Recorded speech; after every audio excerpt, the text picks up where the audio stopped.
you can't afford to be giving up series against BFX, or you're really going to struggle to pick up score. Yeah, it feels like Group Elder is on average a little bit better, whereas Group Baron definitely very top-heavy, with two of probably the best teams in the league. And I say probably, it's almost definitely in T1 and Gen G. Although Hanwha did manage to take a game yesterday. I was getting very sleepy by the end of game 1, and I was like, oh, well, maybe Hanwha just wins. And I'm really glad that I watched the rest of the series, because that really did show that T1 are performing very, very well. We can see here as we dive into Champion Select, though, that the Malphite will be banned away. It's an interesting one, because I feel like BFX have a lot of power when it comes to Malphite, because Vikla looks so good on the Sylas, but not going to take that risk.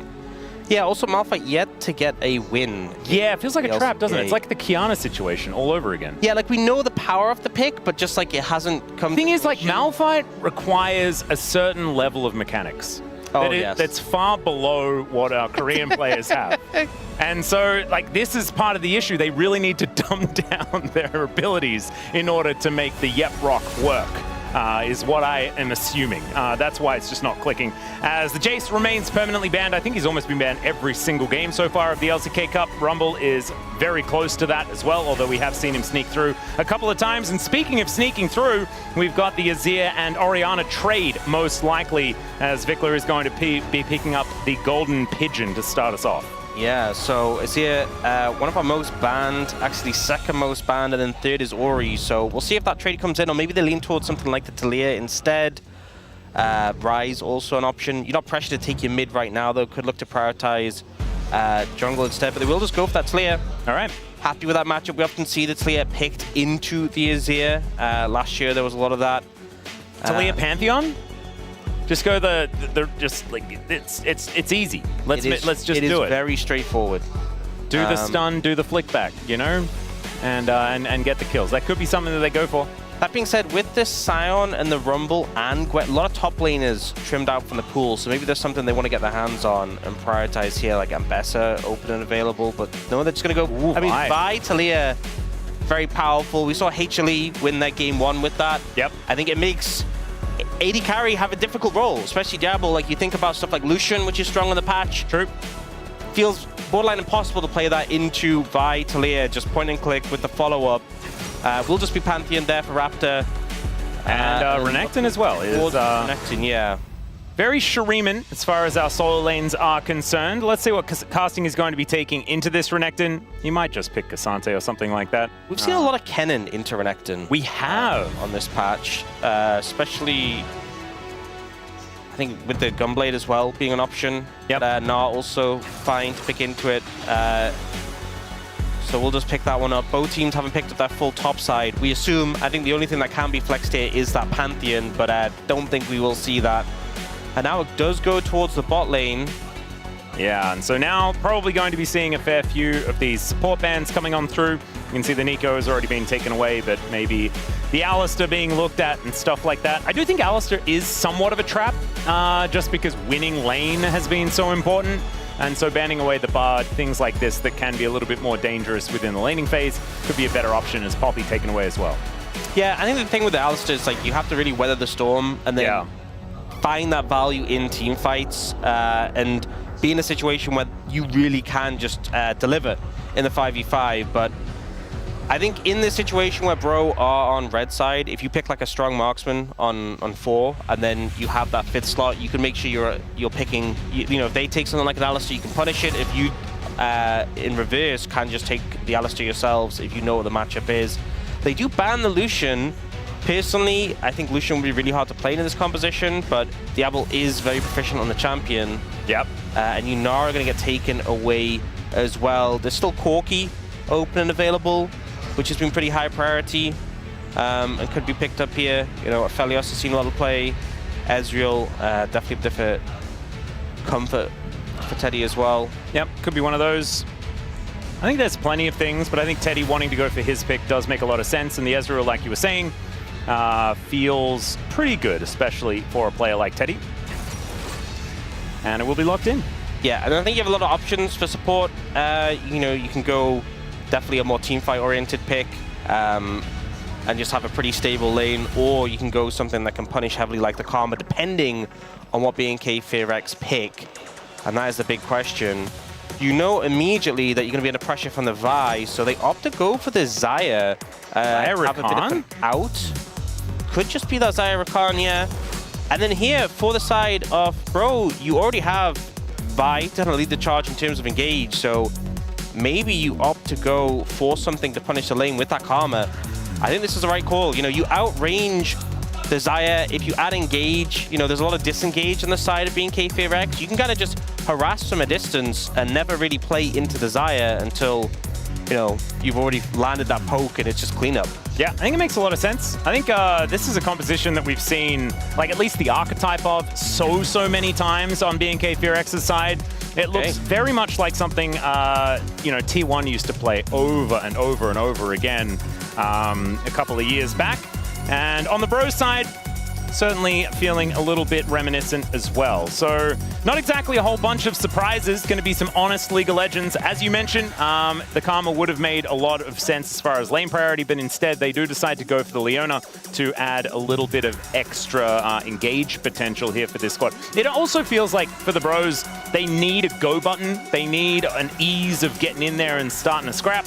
And Leona will be adding to that. Yeah, I think as well, Leona Ezreal is a pretty strong 2v2. And I think compared to other engage supports where you have to engage with your body, you can kind of throw the ult out. Yeah. You can force either Cleanse or Featherstorm from the Xayah, and you don't have to commit fully. You can kind of hold on to that for later. So still have that option there, and wanting a bit more engage, a bit more tools. But it does mean they don't have as much pressure in the lane compared to if they'd gone for that Karma. So trading off some of that early pressure in return for having a bulkier support and a bit more frontline in this team comp. Yep. Not to mention the fact that, I mean, Leona has always matched up relatively well into the Rakan, so in theory that is kind of okay, even if you don't necessarily have the same level of pressure in the lane like you were talking about. But we'll just have to see how it is going to go as we get ready to load onto the Rift here for game number 1.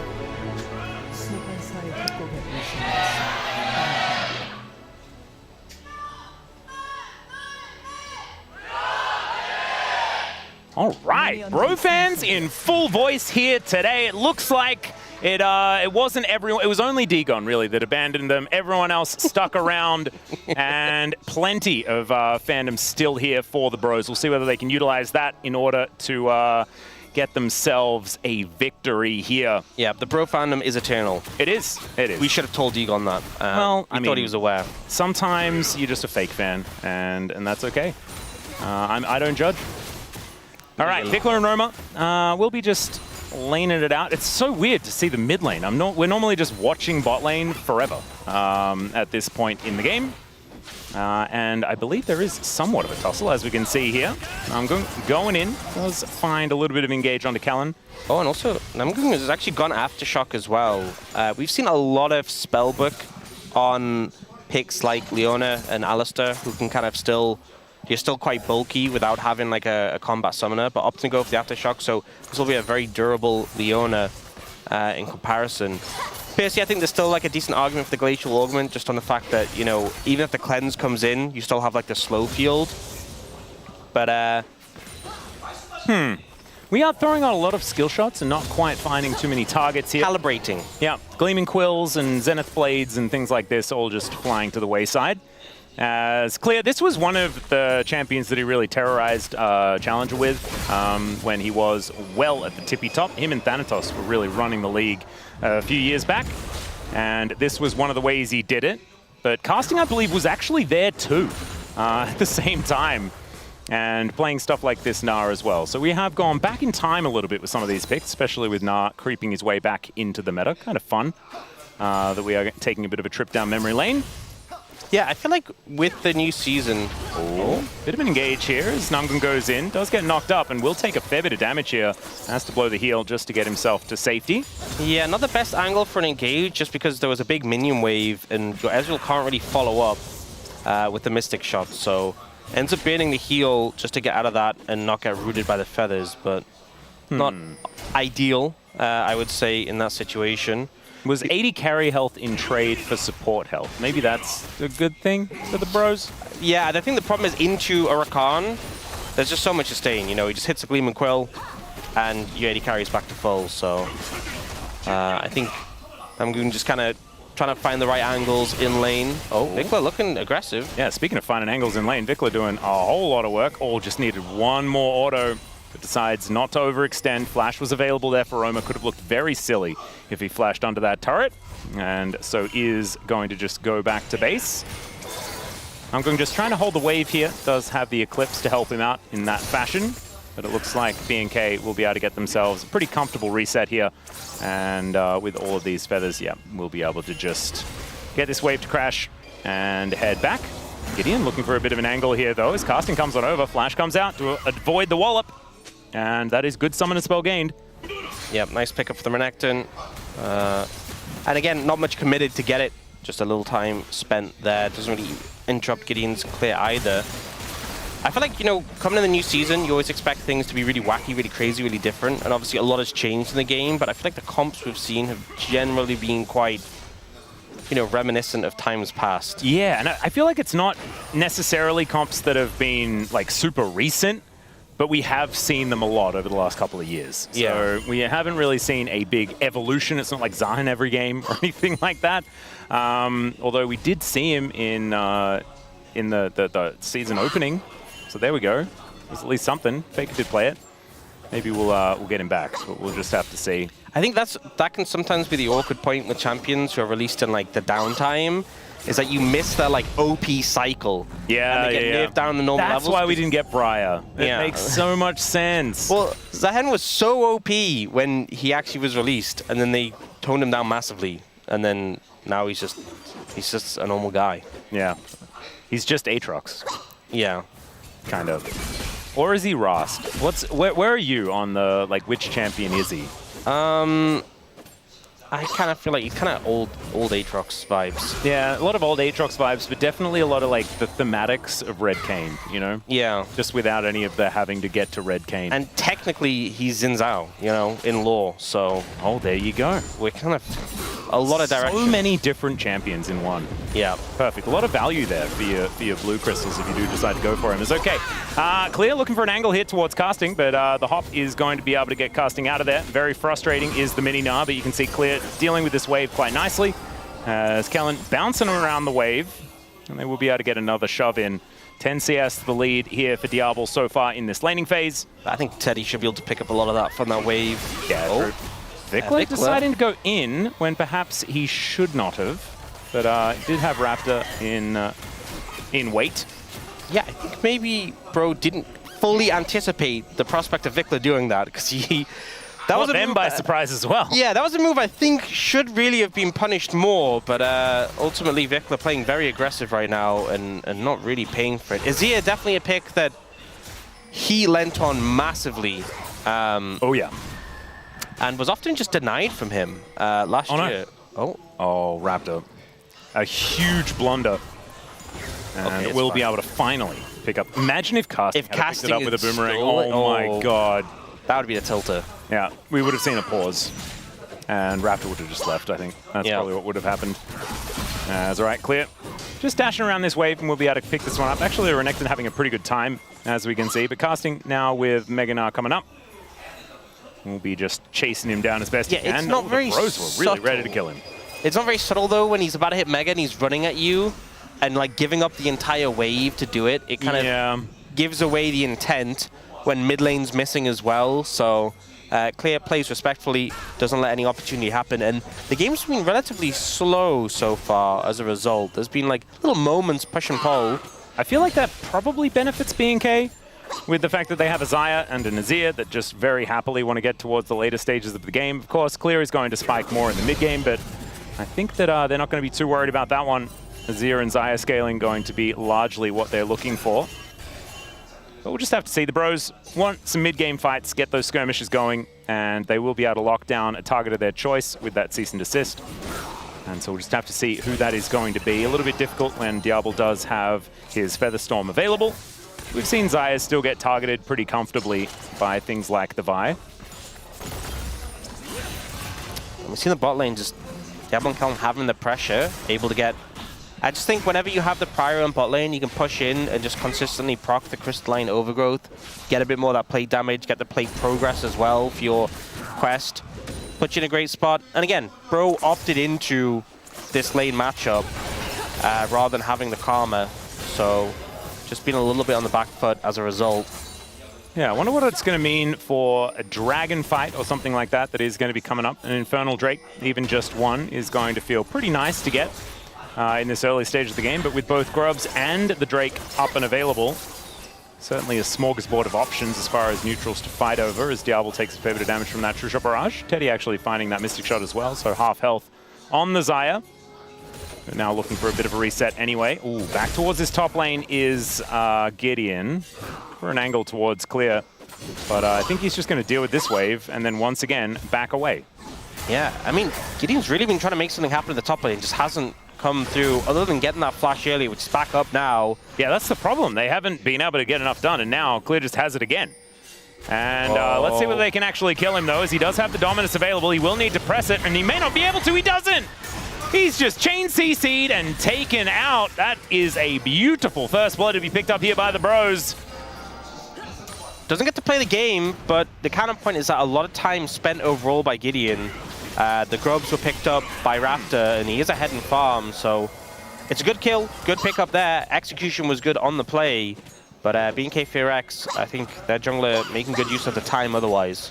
Yep, casting now, sacrificing half of his health bar in order to try and get that plate. Didn't quite get there, but the Renekton does have to walk all the way towards the lane. He is booking it with the home guards, but may not quite be able to get there before that wave is crashed in and that plate is taken. Nicola just grabbing the cannon before he dipped away there. Beautiful. Yeah, he had his priorities right. No -1s for Vikler in 2026. 얘들아 이거 용 바로 맞대는 거보다 유충 Oh, and there was some coach voice here to start us off. So letting BNK know exactly where they need to attack. Yep, and use Renekton Prio to make the Grub fight work out. Well, Renekton Prio was definitely there, but the priority was on killing the Renekton and not the Grub. So I guess they did kind of get what they wanted, but sacrificed a bit more than I guess they were otherwise planning to do, as Teddy has to flash, and in goes Namgung once again, as the Bros look to try and fight back, but still not exactly making ground, as Raptor does have this Drake down to below half as Gideon comes in and looks to try and capitalize. Roamer is over here, and you can see Vikler down there as well. Solar Flare comes through. True Shot Barrage, a lot of damage as the Drake is taken by Gideon. Raptor trying to get out, but he's unable to do so, and now Diablo has to let those feathers fly. Pulls them back, and now Gideon, oh, the gorgeous Vault Breaker flash to pick up the kill onto Kellen, and the Bros with 3 in a row and no answer from BNK make that 4. Such a good fight there from the Bros. I think BNK Fear-X, very split. Vikler didn't really have access to the fight, very disconnected from the rest of the team, and Teddy getting so much value off his ultimate there. So Dragon picked up and a ton of kills as well. Exactly the start they need. You can see here, so Diablo and Kellen are trying to like force Namgun and Teddy away in this situation. But notice that Talia's already coming down. And look, Kellen moves to help his AD carry. They take that massive True Shot Barrage. Their jungler's almost dead already. And there's no support from the mid lane yet. So they just have to disengage, run away. And it's just cleanup time for the Bros. That Gideon get a great flash. Yeah, that was very, very cute. You can see now, we're going to try and kill Diablo as well. And he will be able to do so very comfortably. Gorgeously played. All right. Yeah, so having a good time. So Sundered Sky was already completed for Gideon. You saw it in the replay, had that available, so was really strong going into that. Oh, now I'm looking a little bit aggressive as well here, as you can see Gideon making his way back down towards that bottom side as well. Solar Flare is going to be avoided, at least for the stun, but Diablo, no Feather Storm, no chance, and he is just taken out once again. 5-0 here for the Bros, approaching a 3,000 gold lead. Yeah, and that was such good timing because you burn everything from the enemy Xayah, and that is exactly when you want to start a fight. So the ult from Namgung doesn't connect, but it forces him backwards, which allows Gideon to get in the range. They land the CC, and now things are really heavily in favor of the Bros. 2,600 gold lead. They're in a great spot. They are certainly in a very good position. This is why you don't take Gideon Grubs from Gideon. Because he will just destroy you elsewhere on the map. Maybe that's something they can look at for game number 2. because this game number 1 is looking pretty dire. Let's have a look at this one more time, as Namgung actually really has stepped it up from what was a pretty disappointing performance in their first game. That was a great Zenith Blade. Gets the Q down, the stun onto the Xayah just as the knockup was going to come in, just as he was going to leave range. And then the ult forces him to walk back into his team. And I think a bit of a mistake as well for the BNK Fear bot lane, walking up so aggressively without any sums, without any cooldowns. And now they are playing aggressive again. They do have ultimates back though this time, so a bit more to play around with. Yeah, the scary thing is that Teddy has a Trinity Force, so any fight is just not going to feel exactly even, as Kellen just going to walk in here. They do have full information as to what's going on. There's a double knock-up as the Feather Pull is going to get Teddy out of there, but now I'm going back in once again. True Shot Barrage, big value one more time, but Kellen's able to walk his way out, and it looks like the bro is not interested in a fight, as Casting is interested in picking up some plates. That looked a little top lane. A little spooky, the Zenith Blade that took him backwards. It looked like he was nearly in a bad situation, but the ult was good, and Teddy getting the damage down meant that they didn't want any of that. 2v3 and they forced him away. Just kind of shows how scary this Ezreal is already, and you know, this mid game is going to be a great place for Bro to really take control of this game. I mean, they're already in control, but really push it further. Yeah, this is the scary thing. The snowball is beginning to roll, and when you've got a champion like Vi, they can just decide to kill you. It just makes it very, very hard to stop said snowball from its rolling down the hill. And let's see whether there's going to be a way that BNK can make that happen or not. Maybe some more coach voice going to be necessary. Try and get Edo in there to help them out. Yeah, we just had all of the role quests kind of rapid fire come in. A minute or two ago, we only had a few, but all of those are now completed across the board. Summoners are starting to come back up as well. In that last Dragon fight, basically everything was used. So you can see Diablo's flash and Teddy's flash are like the last two major ones we're kind of waiting for.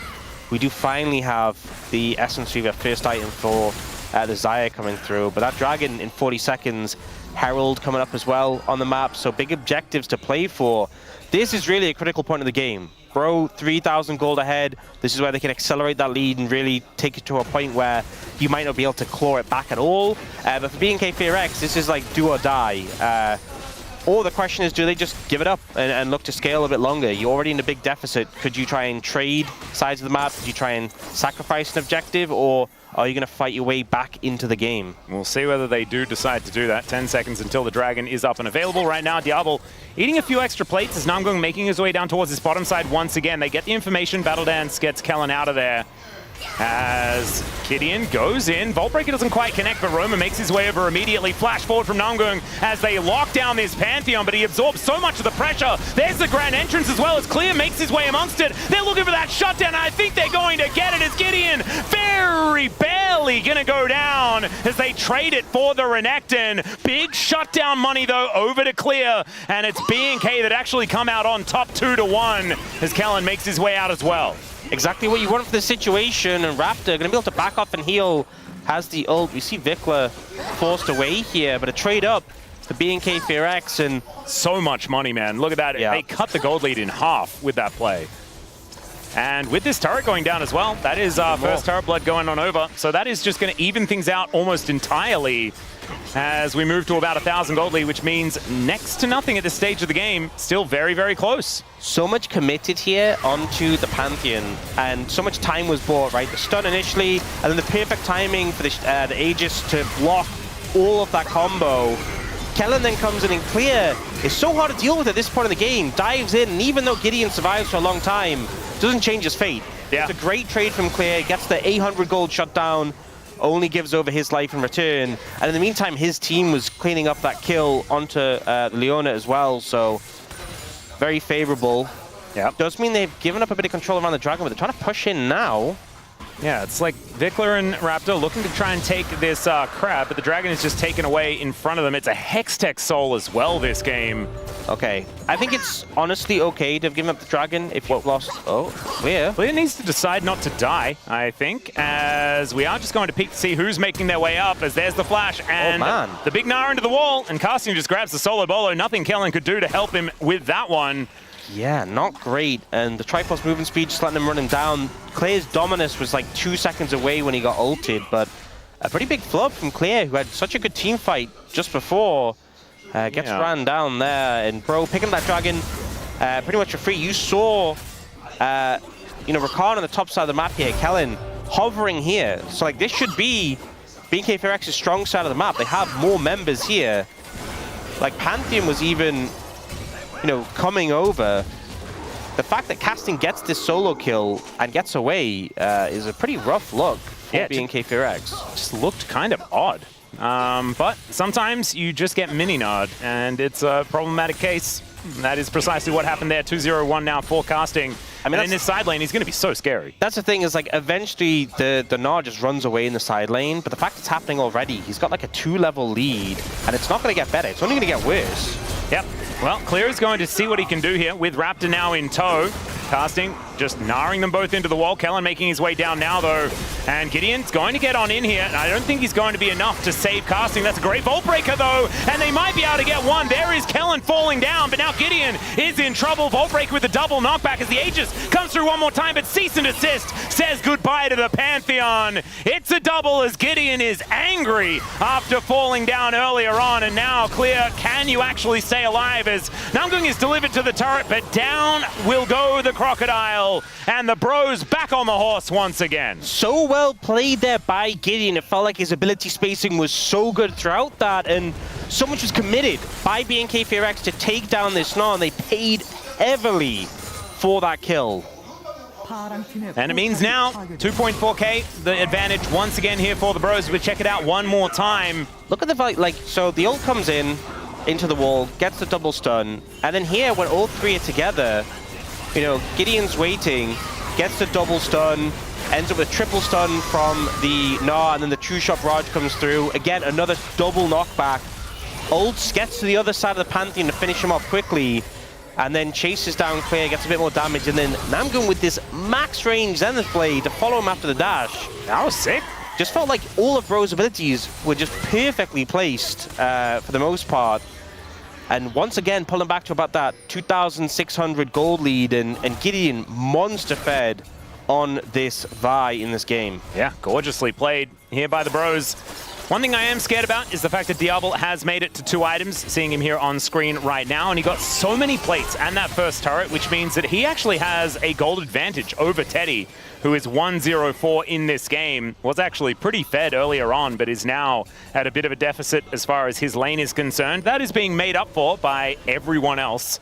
As you can see, 2,000 gold in the lead is Gideon. This Vi is massively problematic. But Diablo has done some pretty amazing things in the past, and we'll see whether that is something that can actually get done here today as well. And it's a lot of pressure because things are looking a little dire.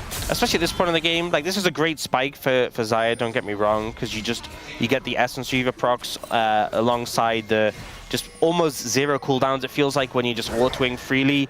But you're into an Ezreal on this 2-item spike, which just feels like so much power. Oh yeah. The Talia as well is in a great position, so Bro are in a position of power right now, and BNK4X have to kind of just stabilize the game. Dragon in a minute, and again, as you said earlier, it's Hextech Soul. If an Ezreal gets a Hextech Soul, it's kind of just a done deal, it feels like, so.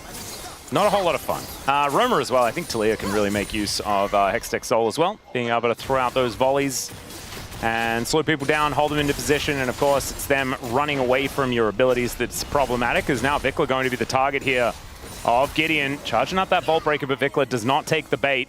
Yeah, I think was waiting for him to maybe walk in close enough to the brush so he could just Q him or ult him, but there was a ward in the tri-brush, so I think he was spotted heading over.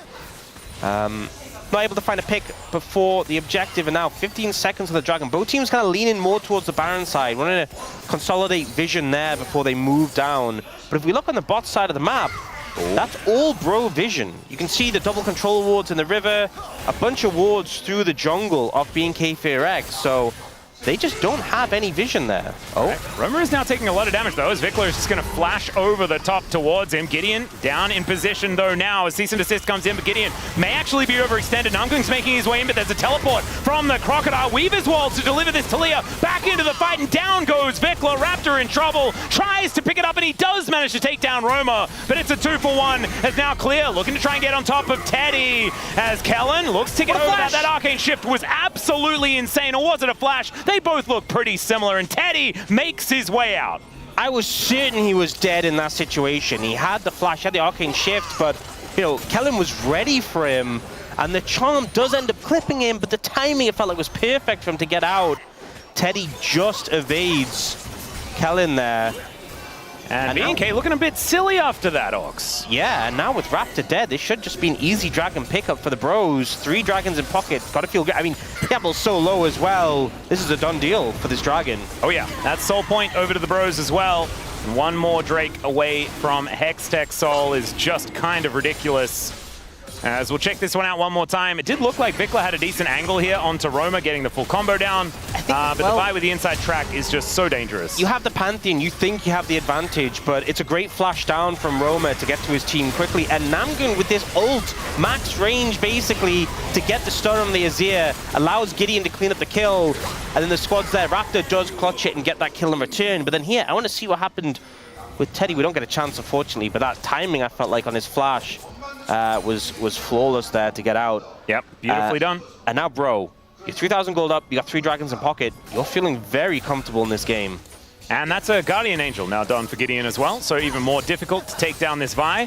I think eyes even further glued towards Diablo, who will get hit by that True Shot Barrage, and so does Raptor. So high value there from Teddy, getting a lot of damage with his ultimate so far this game. As we'll just have to see. Still waiting for a good, honest team fight here.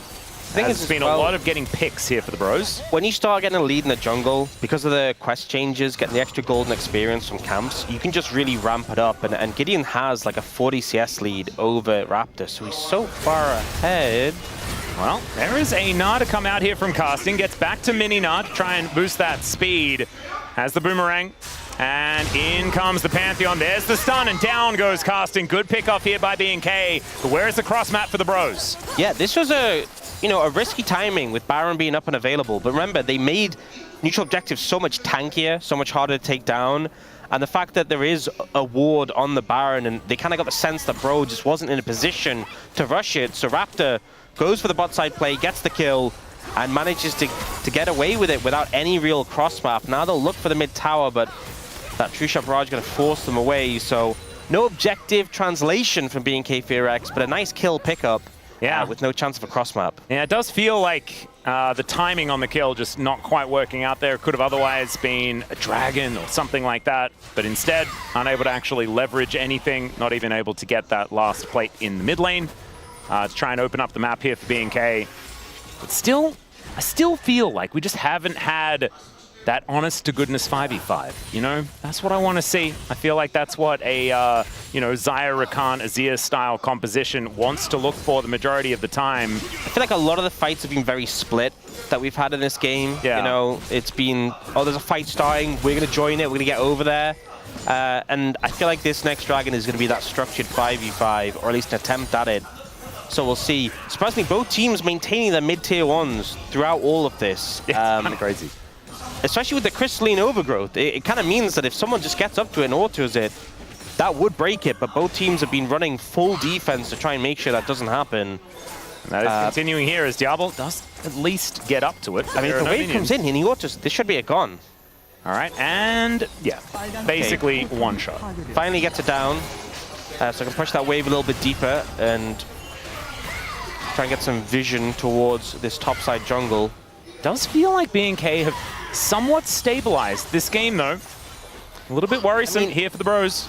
All right, there's a grand entrance, but an engage onto a Leona is not exactly the best thing. He gets exhausted, and they're still looking for it. And I'm going to go down, but the rest of the bros not actually opting in for anything as Roma will get tagged here by Clear, but he just slices his way out of there. Yeah, this Crocodile feels very weak. Like, you think about the fact that the top lane quest gives you extra experience, and you're the same level as your AD carry and lower level than your mid laner. He's lower level than the enemy jungler, Ox. Yeah, it's not been going so well for the Renekton, but this was a good pick onto the Leona. That's the thing with Leona compared to Rakan, is you don't have that easy way to get out. Was flashless. They kind of just chase him down in the situation. It won't translate to much, but it does force him down. Then Clear, he walks up to Rome, and Rome was like, "What are you doing? You're not a crocodile. You're a gecko at this point." Yeah, he kind of is. A little bit of a shame. That's all right. At least he can walk up walls. That's cool. That's nifty. Geckos are pretty nifty. They're nifty lizards. But they're not as scary as crocodiles. It's absolutely true. As Kellen and Namgung, once again, some supporter combat, but you can see Gideon making his way in. Kellen will find the quickness there to charm up both of them, and Gideon's going to go down to his GA very, very quickly. Namgung now going to be the next target as Diablo. Free hitting is there. Shots wide, it finds two! As Vikla gets the angle, Teddy's taken down, and BNK cannot be stopped! Everyone getting taken out of this fight, and it's only Roma left over. BNK, they should be able to take themselves a Baron, take themselves a Drake. This game is flipped on its head. And that's the 5v5 they were waiting for. Vikla with that beautiful shuffle coming in and clutching it. And now Baron in pocket. Dragon's coming up soon. They will be able to move over to that. They've got time. Everything is just turned around in this game. We'll see the replay. And Gideon, he's trying to go for this trade into Kellen, but, you know, with the Celestial opposition and the quickness, you don't have the follow-up to burst him. One of your strongest members in this Vi kind of just wasted the GA, and then Vikla, this angle, catches him after the arcane shift. Beautiful Teddy was play. So close to being out of that, but Vikla finds the perfect angle. We're going to have a look at it from his perspective here, as he's letting everyone know that he's coming, he's ready. And, oh, what a beautiful flash. Man.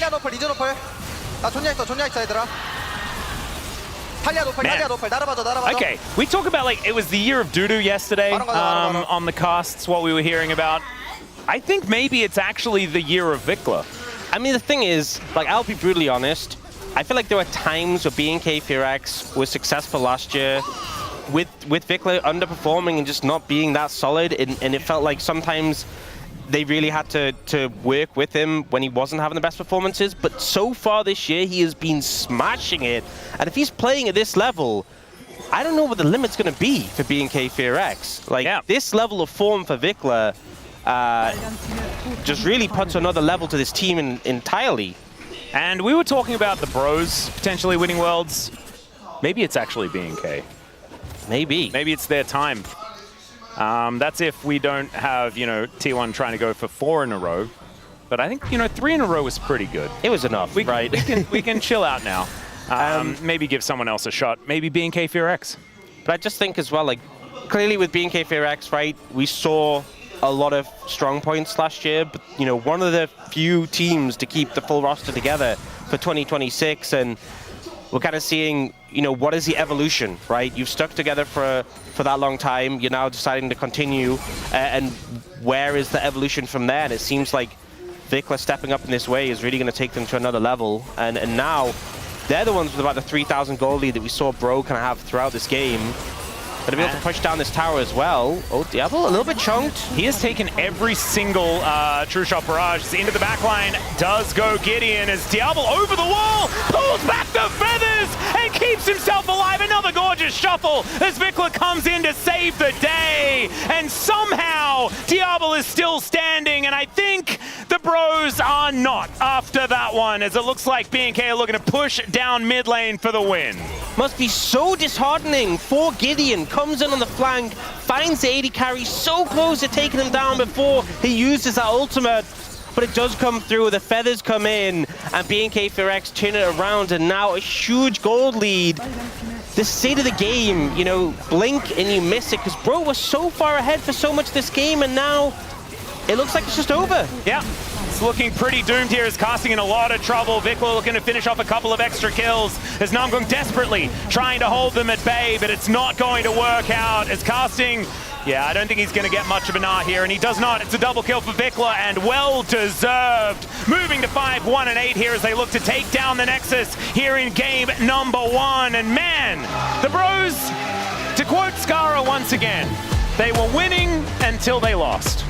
Oh, it's so, I mean, it's game 1. There's still the series, but losing a game like that, that's a heartbreaker. That is a hard one to bounce back from. And I think, honestly, there was so many games last year, where Azir was banned against Vikla. And I think that was a reminder why, because that was an insane Azir performance. That shuffle dictated that entire game. Yeah. I feel that was a turning point. And Bro, yeah, you can't help but be frustrated at the outcome, given how they were just setting the pace for the whole thing. Gideon, I think, had a phenomenal game. One mistake, and then that was it. But That's how it goes. Yeah, Casting doing a lot of damage in this game. In fact, the most out of anybody else on the Rift, but I don't think it's the damage numbers that really tell the story of this one. It was when B&K were actually able to get their team fights in order, and the coordination was just that step ahead of the Bros. And it's understandable, right? This is a squad that have been together for an entire year prior to this, and the Bros are still trying to figure things out with, you know, the Lord leaving, Casting making his way in, Gideon as well, back on the team, but not there last year. So we'll just see whether this is going to rattle the Bros or whether they can use this to fuel the fire for a Game 2 victory. We're going to take a short break. When we get back, the space is going to break that one down, and we'll have game number 2. See you soon.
계속 미드에서 쳐내려고 탑에 바위 찍히면 이즈도 강 바위 보였어. 바위 미드 아래 아이라 나 탑쪽 압박 줄게 똑같이. 우리 미드 타워치는 중 얘들아 미드 본다 얘네 미드 맞아. 가는 중. 바위 막을게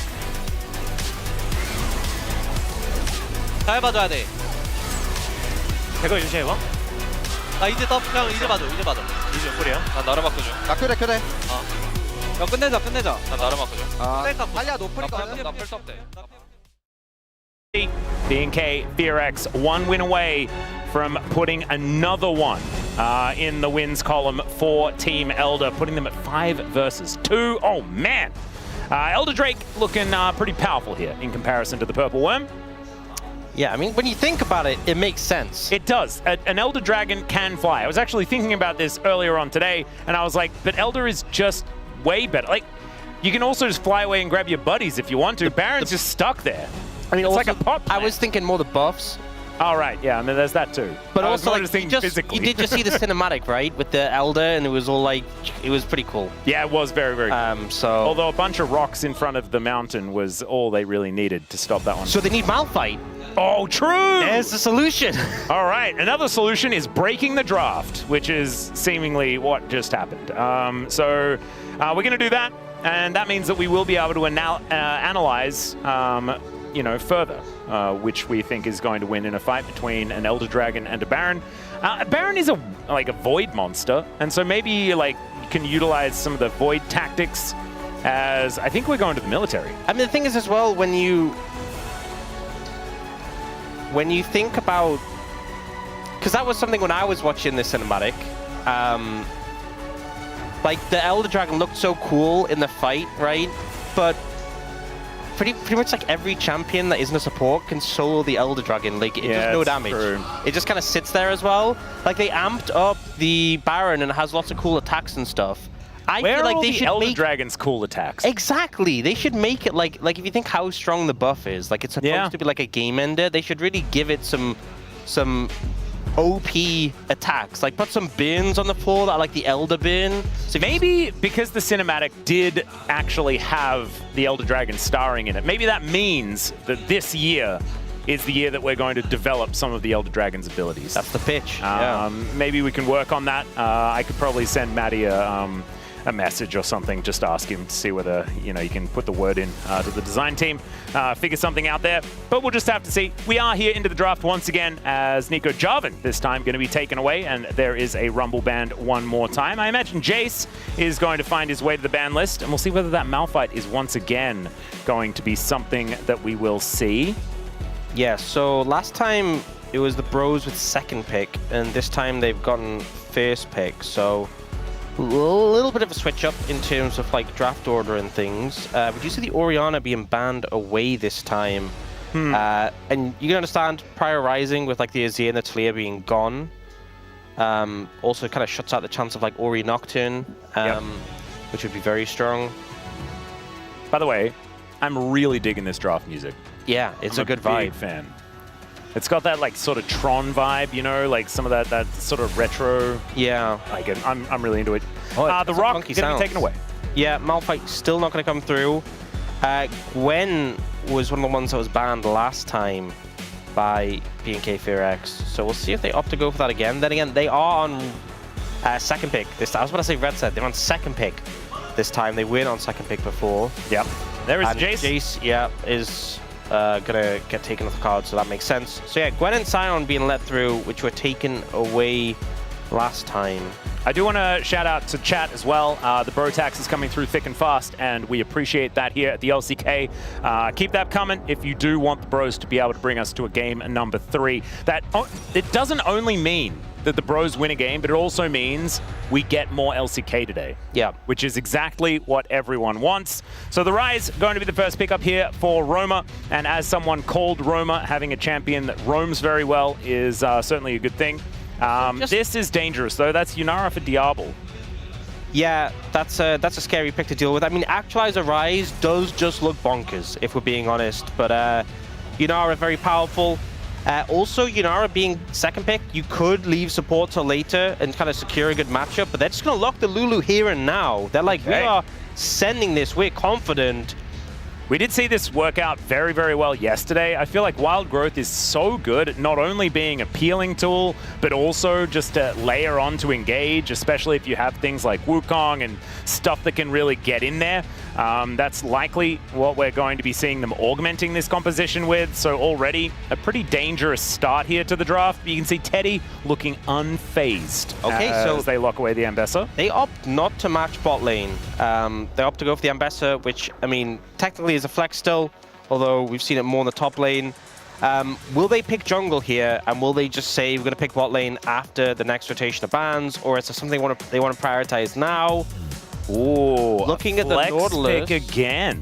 Yeah, did see this in the jungle before, but essentially saying, look, we want point-and-click CC as an answer to that Yunara to deal with her, because they know obviously the threat it can be. I think that can make a lot of sense, just being able to shut down. Champion is obviously very mobile, but quite short-ranged. Well, in goes the Xin Zhao. Pretty comfortable here for Raptor. Going to be playing that one. You can audaciously charge in, get that Wild Growth, and Lulu Xin Zhao is a tale as old as time. We've seen it many, many times, and a very strong 1-2 punch, especially in the mid-game. They can play around one another, so expect to see Raptor towards that bottom side of the map as early as possible, as now we're going to see some AD carries being banned away here, trying to protect this Yunara pick, as already the Corki is going to be taken away from Teddy, so not as many of these Trinity Force options now available, with Ezreal fearlessly banned.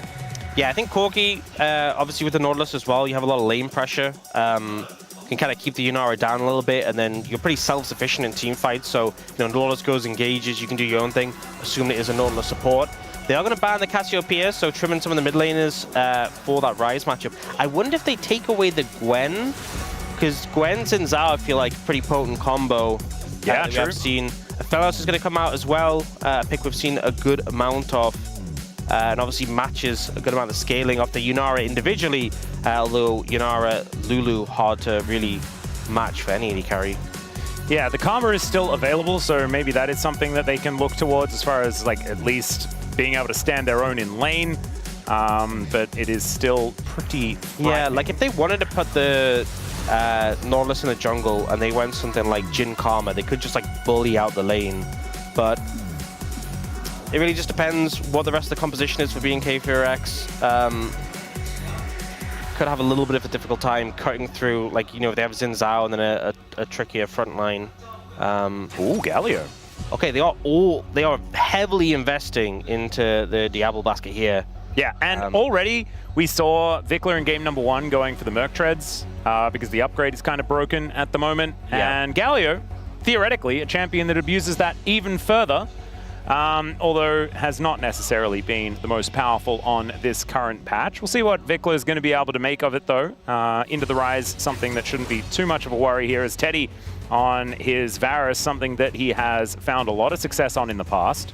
So, are we going to see any flexes? That's the question. Or is it just going to be a Nautilus support? And it looks like we aren't going to get flexes. So it's going to be Nautilus support and Bessa top. And could it be... I actually really like the Zed.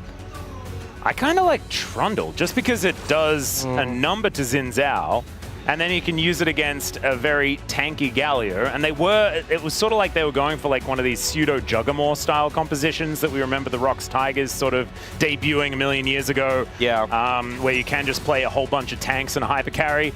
Not going to be the case this time, as Clear is picking up the Aatrox. I feel like we haven't had Aatrox at all so far this season. Yeah. Correct me if I'm wrong, but I think this is our first one of the LCK Cup. Yes, it is. First time we're seeing Aatrox. I think I was talking about the Gwen earlier, but maybe the matchup into the Ambessa can be a little bit tricky. But definitely some extra damage as well for the side of BNK FearX. I still feel like the composition is going to be very reliant on the Yunara, but you know, this is not the first or last time I think BNK FearX will put their eggs in the AD carry basket. Yep. I think it makes a fair bit of sense. Diablo is a prodigy, and so you may as well utilize it as they are walking their way back. Coaches shaking hands, and we are getting ready to get onto the Rift here for game number 2. The Bros, I like where this composition's at. With the Nautilus there on beside the Varus as well, does that mean that we're going to be seeing some on-hit, perhaps? Because oftentimes when there is a Nautilus, the on-hit comes out a little bit more. But we will just see. It's been only lethality so far. Yeah. But you can have some fun moments with the extra attack speed. Just have to find out when we do get the Keystones being shown. But looking like a pretty stock standard composition on the side of BNK FearX. And Trundle hasn't been around so much more recently. So we'll see what Gideon can do on this champion to potentially bring us to a game 3.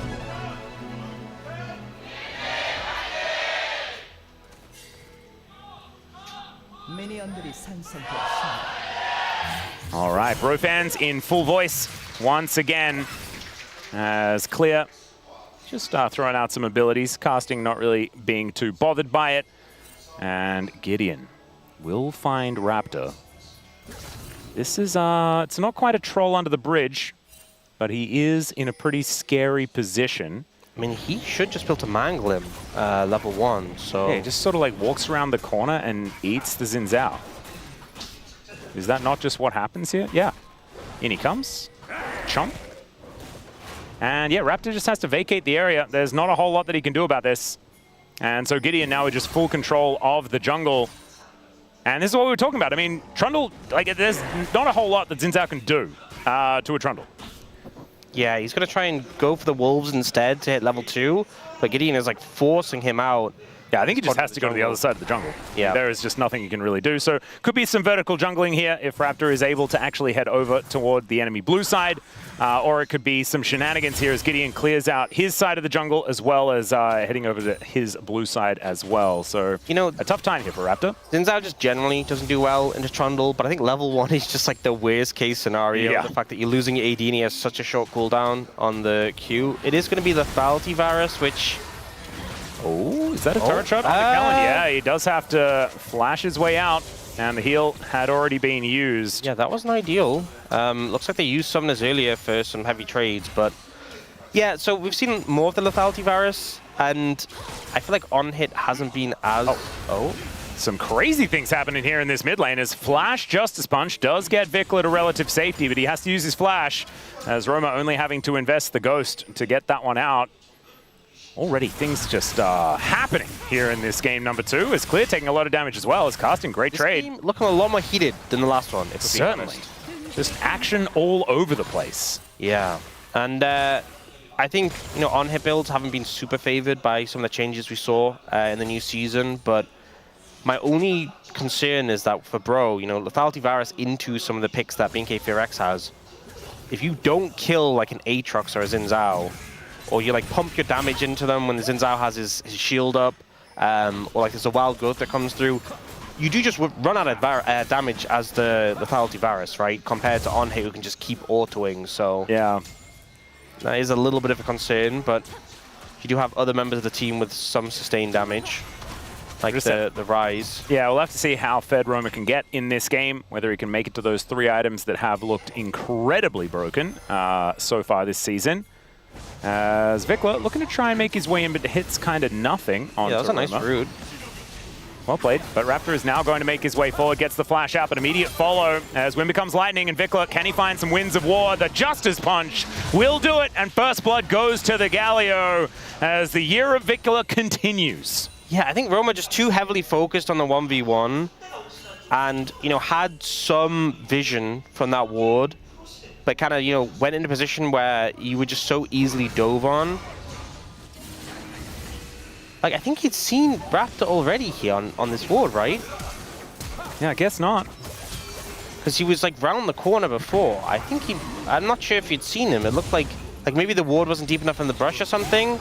But, yeah, I think just too close to that wall where he can just be jumped on from over it. I think if you stay a bit more central in the lane, you're a lot safer. But, considering the success he was having in the lane, the pressure he had on Vikla, the fact that he forced that early flash, and now to be down sums and having died, not ideal for Roma in this one. Yep, I'm going to put that in the cons column. Absolutely. As Clear and Casting continuing to battle it out here towards this top side of the map. Interesting that we were talking about Zahin, and we do get just the old version of him in just regular Aatrox here in this top lane instead. But Clear just wanting to play something a little more familiar, perhaps.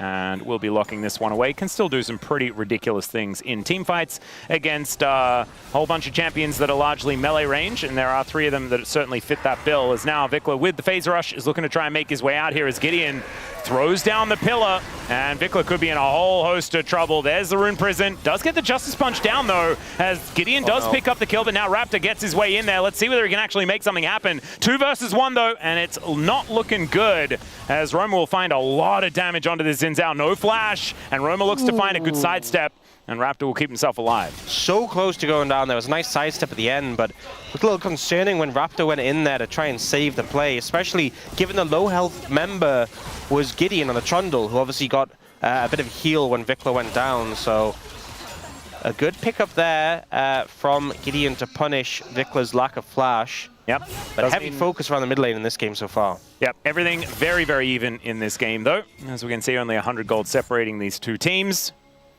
As Vikla back in it once again. What's crazy, we've seen Gideon like constantly invading, but the jungler's pretty even in farm, despite that. Yeah, ignore this as far as the year of Vikla is concerned. It's still the year of Vikla, okay? Yeah. Yeah, he just got ganked, you know, it's not fair. Yeah, it takes a while to cut through him. And Raptor actually does quite a lot of damage up front, but then kind of runs out of cooldowns and has to just run away. Clear. Having picked up his first plate, was looking for another one here, as the crab is likely to be taken here by Raptor. Yeah, Casting actually hasn't reset yet. He's going for it now, but you know, Clear's already reset and come back to lane without teleporting. Oh wow! So I didn't even notice that he still has teleport available. Okay. Yeah. I think just has had Prio in that lane and had complete control so far. Certainly been able to shove waves in over and over again as teleport towards the top side for Clear will come on through as he is getting closer and closer to item number 1. Gideon has now hit level 6 though, so we'll have that subjugation up and available. We'll probably be saving that one for Vikla most of the time, so he will be building the most tanky stats, but it looks like not going to be starting with a tank item. Namgun has gone Aftershock again. Actually, wait, he's on that side of the Trundle. I don't know what I'm talking about. Yeah, could have been Aftershock Lulu. Yeah, we have seen Aftershock Nami win a game as well. Oh, that could have been. So we really could have had some extra Aftershock stuff. Yeah, unfortunately not the Aftershock Galio that you're really hoping for. True. Vikla almost able to use his phase rush in order to save his life earlier on as well, so already getting some value out of that keystone theoretically. It's Casting. Doing a bit better in these trades now with the core fields put together. I do feel like I'm liking the supports leaning back towards like the normal summoners away from Spellbook, because Spellbook did get nerfed a little bit, and there is still some Spellbook usage on certain champions who are like less reliant on those combat keystones and also just don't have as much synergy, like things like Bard or Rakan, who don't have as much specific synergy with any one keystone. Yeah. But I think like Nautilus having the aftershock does just make you so much tankier when you are one of the squishier engaged supports. Oh, Roma just making his way out of taunt range. And Gideon Grubbs happening once again as he does take away the first one. Should be able to grab the second as well, as Raptor is busy dealing with Roma here in this mid lane. Casting going to get chained up, but does manage to break those pretty comfortably. Namgung is going to get his way out of this tribe rush. And Raptor with a bit of an invade. Kind of a slow game once again. We had those illegal scraps and then it's just slowed down, but they're all now looking for a dive clear. So he's just dead, I believe. I don't know what he's going to be able to do here. Let's see whether he can actually find an angle. As Casting gets himself out of there, the World Ender does come on through. And I believe Vision was given over, and there it is. So the ward goes over the wall. Gideon is just going to vacate. Honestly, a good ult and clear the wave out and able to mitigate it. I thought, looking at the wave coming in, looking at Gideon being there, I thought they were just going to dive and he was going to be down, but able to survive and create some space, and now a dive on the bot side. Yep, see whether they can take down Teddy here, as there's a heroic entrance as well, as Teddy now trying to turn it on to Kellen. Winds of War come in, that is going to be Vikla grabbing that kill, as now Namgung is just going to flash to get on top of Raptor. Does manage to take him out, but it's a 2-for-1 in the dive on the bottom side. So BNK looking all right there and now have themselves a decent little advantage as well. Yeah, especially the kill ends up going to the Nautilus, so I think BNK FureX pretty happy with how that one panned out. Teddy trying to focus damage down onto Kellen here. As you see, Kellen ends up getting aggro first. Flashes away from the ult from Teddy, though. Yeah, and he wild growths himself and doesn't get hit by the Chains of Corruption because he flashed it. Yep, so that was well played by Kellen to avoid that immediate focus from Teddy. But honestly, it was a good eye from Teddy to see who was grabbing aggro. Just unfortunately, Kellen was a little bit faster on the trigger. Well, not faster, just reacted well. Yeah. All in all, BNK FureX, I think, happy with how the dive panned out, but Gideon instantly responds and picks up the dragon as recourse for that play. Yep. Clear has now got his Sundered Sky complete. In fact, that is the only thing he has in his inventory. Priorities. Yep, certainly knows exactly what he wants, as Vikla with his dash cannon now complete as well. Oh, now Casting has Eclipse. I feel like that's just the point where Ambassador just becomes obnoxious, that one item. Yep, already has a decent CS advantage as well after everything that had happened towards the top side. So Casting's in a pretty good position, and honestly had a pretty good game number 1 as well on the Gnar. Of course, we mentioned did the most damage in the game. And he has some big lordly shoes to fill, as we had to say goodbye to Morgan, was picked up by Team Liquid. So incredibly sad, but I can't be that upset about it, because at least he's hanging out with my boy Jake. So that's pretty cool. Yeah, I guess. Just seems like the Team Liquid thing to pick up bros. Yeah, yeah. We can ask Umpty about it. Yeah. And Umpty's probably pretty happy. I know that when Spawn came to Korea as well, Umpty and Spawn hung out as well while he was here for the boot camp. So pretty cool stuff, as they were here for Kesper Cup as well. Hopefully they're going to be back next year as well. It was a whole lot of fun having a few extra special guests. But I digress. We're having a look now at BNK pushing in this bottom lane with some support by Raptor. He's going to clear out this control ward, so the bros know exactly what's going on. They have a troll making his way down. And it is just going to be a trade of a bunch of wards. Subjugation up and available. Roma and Vikla in position, both of them with their globals at the ready, or semi-globals, you could say. But now just going to be moving back to lane, so a bit of a stalemate. Not going to be broken just yet. All right, bit of a, finally, stun landing. It's just the Galio thing. You just dash up to him, combo him, run away with phase rush, just on repeat. At least this time he has dash cannon, so I feel like he can actually close the gap. Yeah, yeah. A little bit. It was a little awkward before when he got rooted, and he just kind of stood there. Yeah. Well, some high value with the free boots as well. We've got 3 also, of them. Speaking of high value, the double control ward in that brush just... Gotta get that vision, man. Gotta really make sure there's no wards in that brush. Mm-hmm. Works out. Quest completion here for both of our top laners already.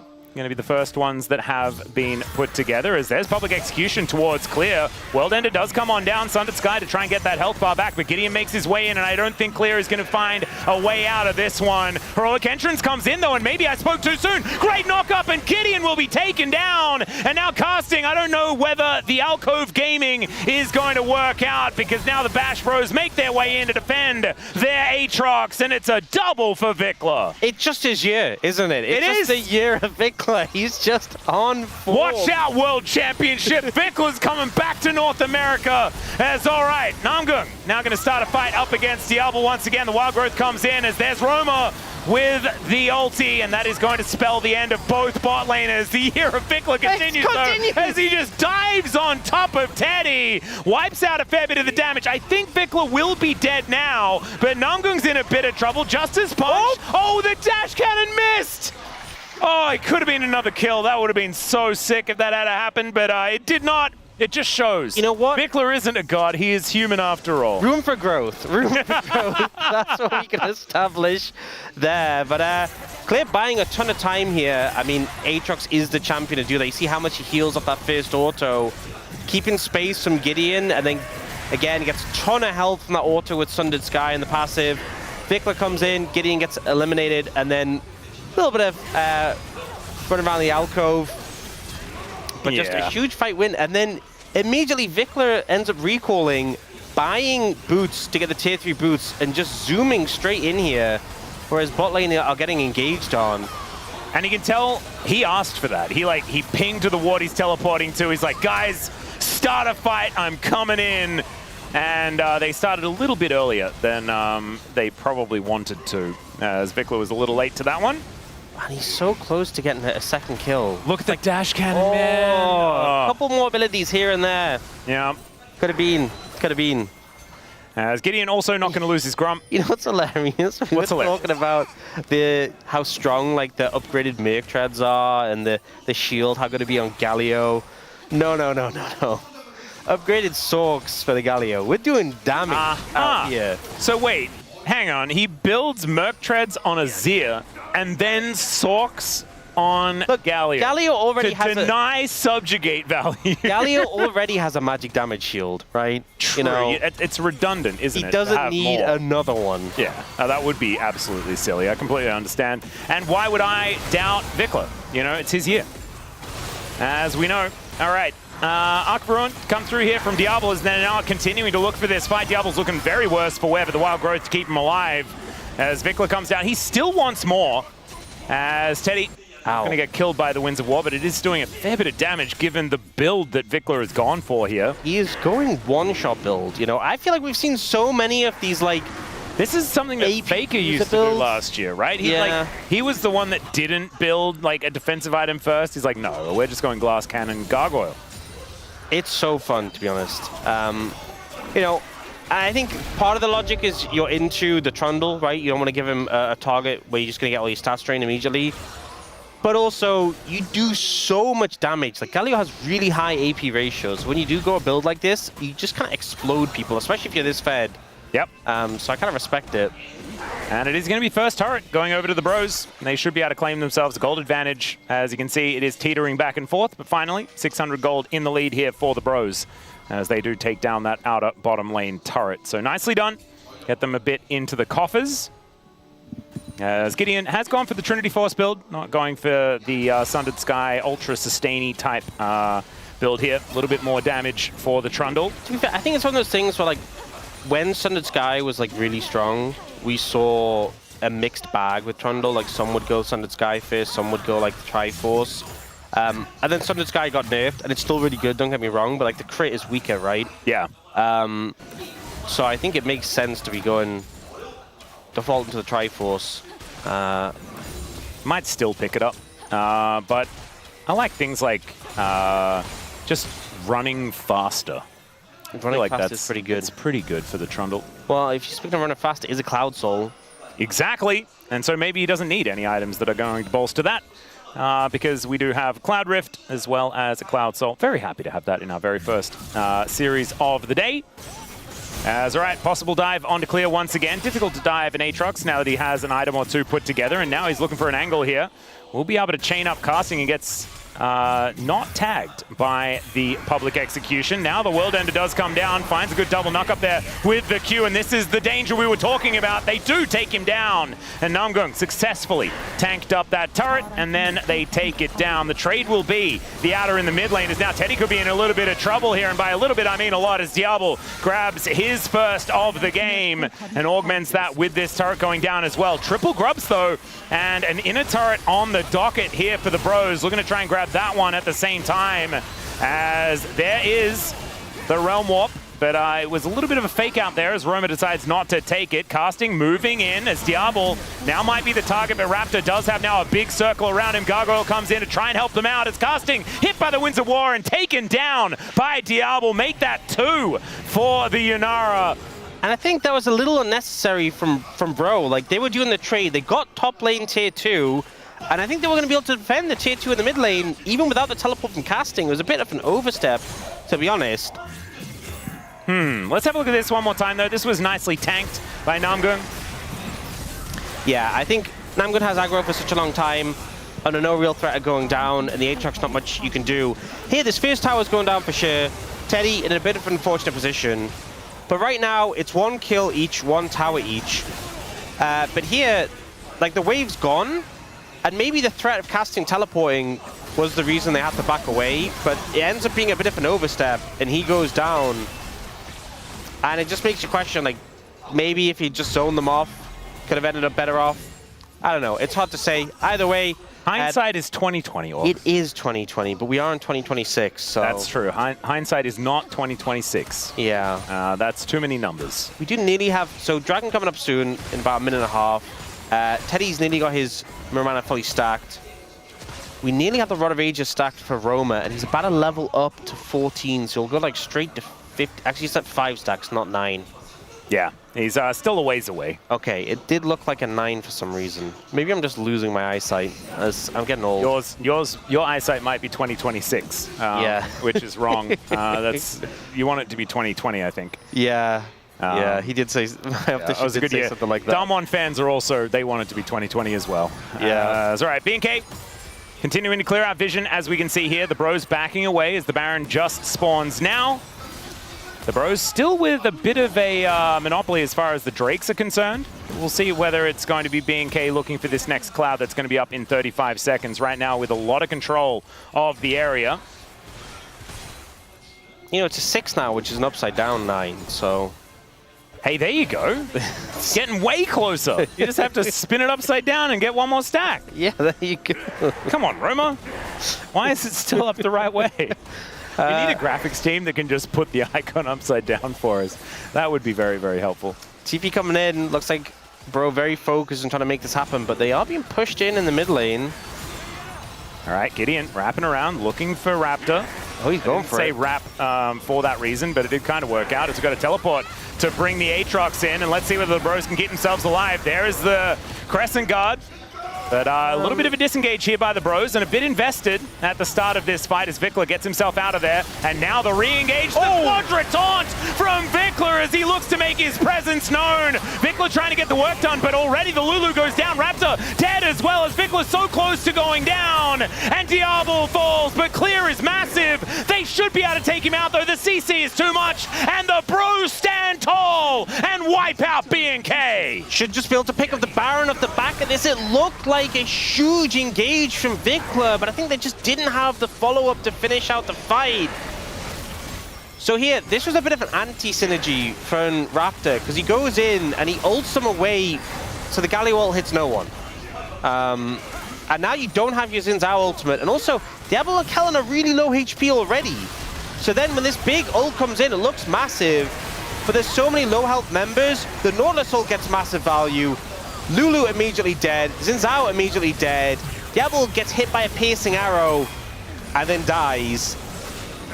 And I think even though it was a hype moment for Vikla, understandable because it's his year, yeah, I think there was just too many missing resources with regards to the lack of Crescent Guard and the lack of health that let BNK FearX down in that situation. And now... And so much of the power budget of this composition is around the heroic entrance actually doing something. Yeah. And in that last fight, it certainly was not able to do much of anything at all. And also just Yunara being able to auto-attack and not being half HP. That is certainly good too. Yeah, so now...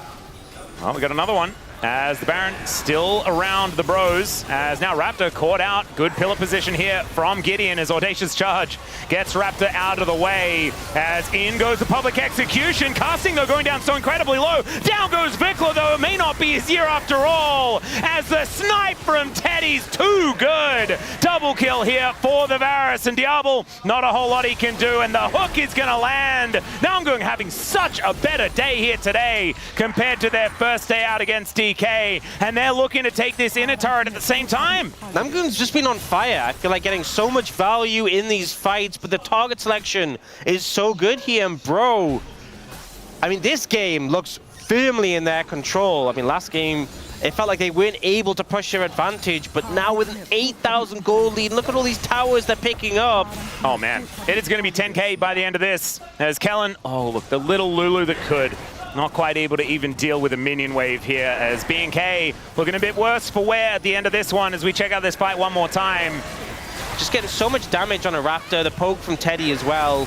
He's trying to hold the Crescent Guard and back away, but he's chunked out. Diablo again is like half HP at the start of the fight. And then Vikla goes in to peel for his jungler, dies. We get Raptor sniped by Teddy. And it's 3 members already down, and then Namgoon just goes, yep, I'm grabbing that 80 carry. Yeah, beautifully done.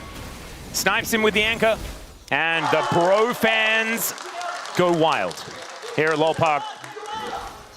And I'm looking forward to seeing what we're going to be getting out of the bros to finish this one off. But right now, the fight has started. Gideon looking relatively low, but he is Trundle, so doesn't feel too worried about it. Heroic entrance comes on through, but Vikla just melts like butter. And Teddy's untouched in this fight. Hit by the Infernal Chains, but he just takes the Aatrox down. And Raptor and Kellen just left wondering where their teammates have gone. The bros looking to break down the front door, and they may just end the game right here. 10,000 gold the lead. And we felt like maybe after that comeback victory in game number 1 for B&K, the bros would be broken. But no, that is not what the bro stands for in the bros. It stands for brotherhood, and it stands for winning game 2, so that we can have as much League of Legends as possible. Nexus down, on to the next. A much more convincing game by the fact that they won it, right? Game 1, they were ahead, but they weren't able to push your advantage, weren't able to really get further than that 3K gold lead. And then a sweep by Vikla put them behind. But this one, some great team fights, and Vikla again was strong, but just couldn't do enough. And I think Teddy was just finding these great snipes on the Varus, really just putting the lethality Varus to work, had the Serpent's Fang as well, working to great effect. Diablo on the Yunara, an early pickup, first picked for them, and just didn't really get any value, wasn't able to play the game. And Namgoon on the Nautilus was phenomenal. Yeah, he was absolutely amazing. And man, the bros pulling it together after a disappointing game 1. That could have been heartbreaking for some of our teams, but the bros, they repaired it and they came back even stronger. Teddy doing a massive amount of damage in this game, but I feel like Casting also having a fantastic one, and maybe he is a worthy replacement to the Lord. If Morgan was the Lord, maybe Casting can be the Commodore. Oh, Commodore Casting. You know, I've a little bit more of a nautical I've asked Egon, have you thought of new names for the new lineup?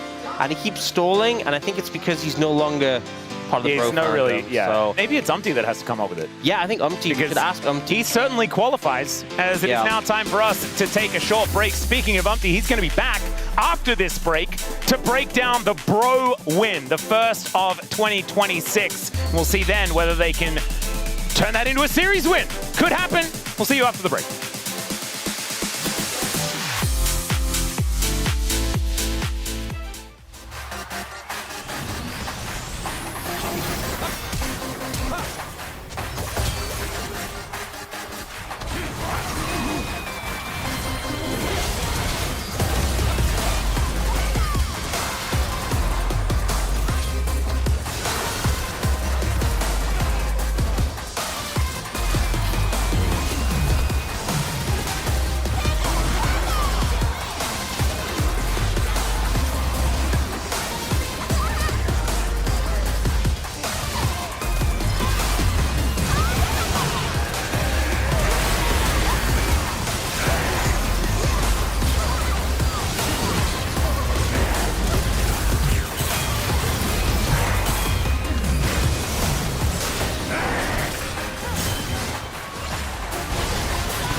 밀리지 말자 이거. 나 블라인 가져올게.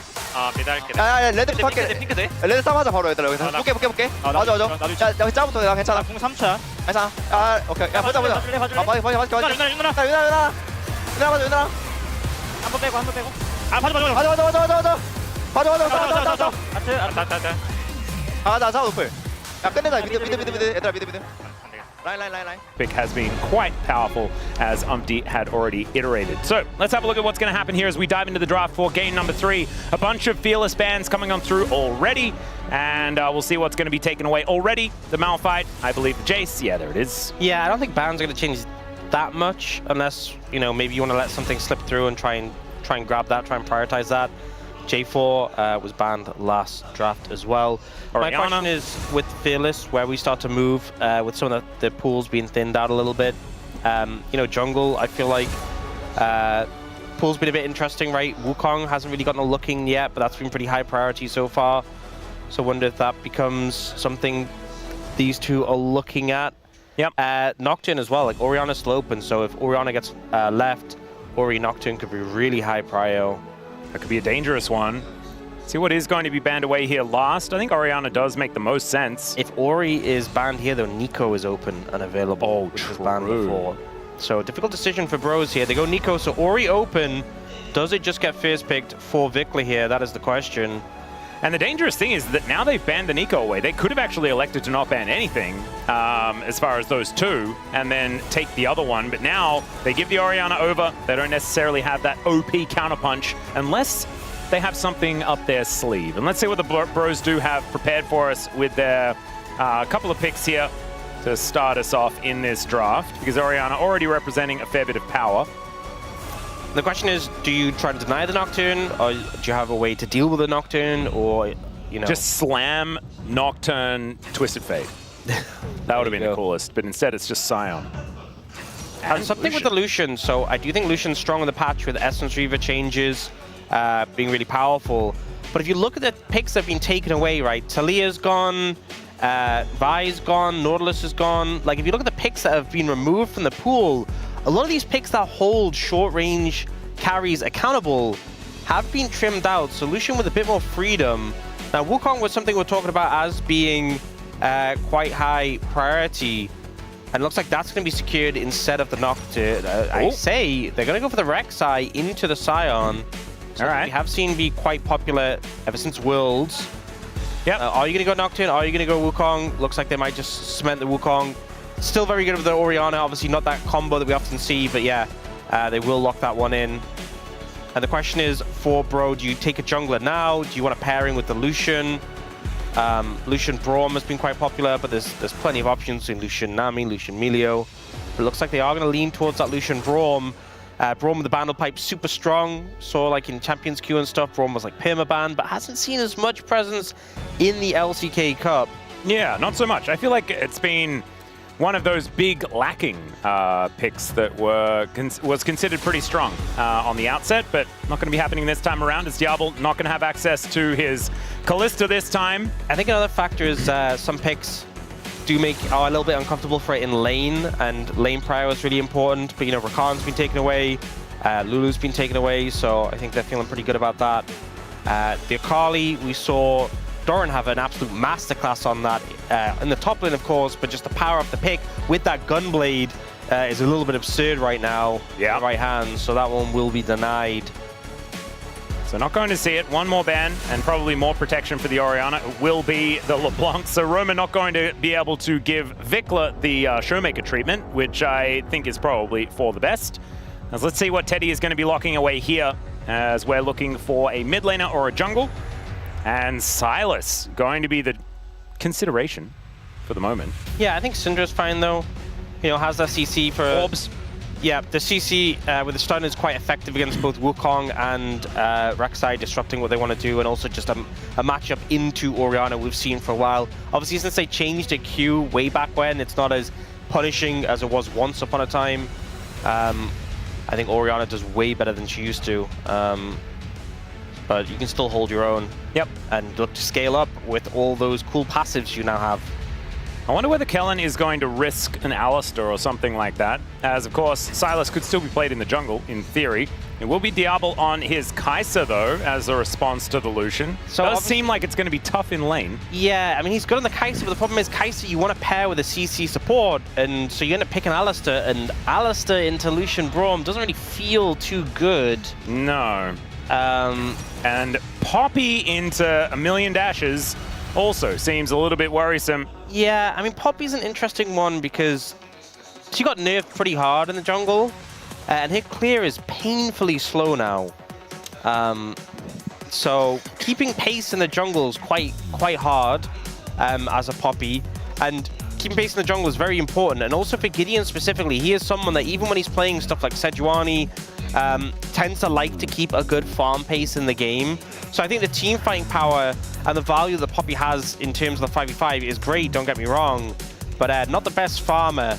And I expect to see Poppy falling behind eventually compared to the Wukong. So more threats, I feel like, on the side of BNK FearX, but I'm a little bit concerned about things like the bot lane matchup, potentially problematic. And also, you know, the Syndra can be a real force later on. Like if the Kai'Sa's diving in, you just get Syndra ulted. GG. The Bro Diff from San Francisco. Thank you very much for that one.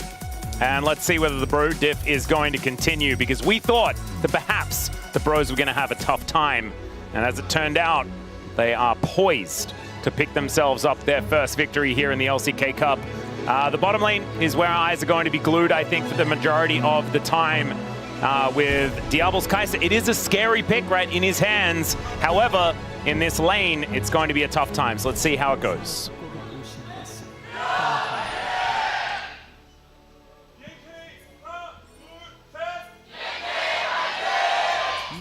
All right, here we are, ladies and gentlemen. And already we are trading wards to see who is going to have control, and it looks like it's BNK. Teddy popped the W to try and get a double shot to kill the ward, but it was just a little too late. That's so sad. Yeah, a bit of a shame. That would have been so nice if you got the ward kills early, just such a mental boost, you know? And infinity more CS than your opposition always feels amazing. Yep. All right, but already you can see, I think Teddy's not going to be too worried about it because this lane should be pretty comfortable for them. But, you know, Kellen and Diablo have been able to play out lanes like this very effectively in the past, so anything could happen, and Namgung and Teddy are going to still have to play it very, very well in order to make this one happen. But it looks on paper like it should be something that could be quite difficult for this Kai'Sa Alistar to play out. As already do have some passives being thrown around. The concussive blows is going to be pretty dangerous here. Low range AD carry as well as a melee support. It's going to mean that everyone's going to be stunned up all the time. That's what it kind of feels like. Yeah, a lot of power as well. I think the thing with the Lucian Braum is in the 2v2, you know, if you don't engage into it, and as long as you're keeping good space, like, you shouldn't get bullied out that hard compared to, like, longer range bot lane 2v2s. But I do think one of the things is that if you end up in a skirmish against them, it could be so punishing. So have to be really aware of that. You can see, like, we've seen Alistars get completely choked out of lane super early. That's not what's happening here. But they are getting pushed in. And if Gideon's ever playing around bot, you know, you feel so much better having a Lucian Braum to back you up. Oh yeah. Early on. And he is moving towards the bottom side, as we can see. Currently keeping up as far as the farm is concerned, but we have a feeling that that is not going to continue as this game goes on. Yeah, there was just, because obviously we saw Poppy all the time in the jungle, but they slowed it clear down, like a damage to jungle monsters. And also her ult. One of the things that really made it strong was like her ult, when you cancelled it, it went to like a 15-second cooldown, and they changed that to like a 30-second cooldown again.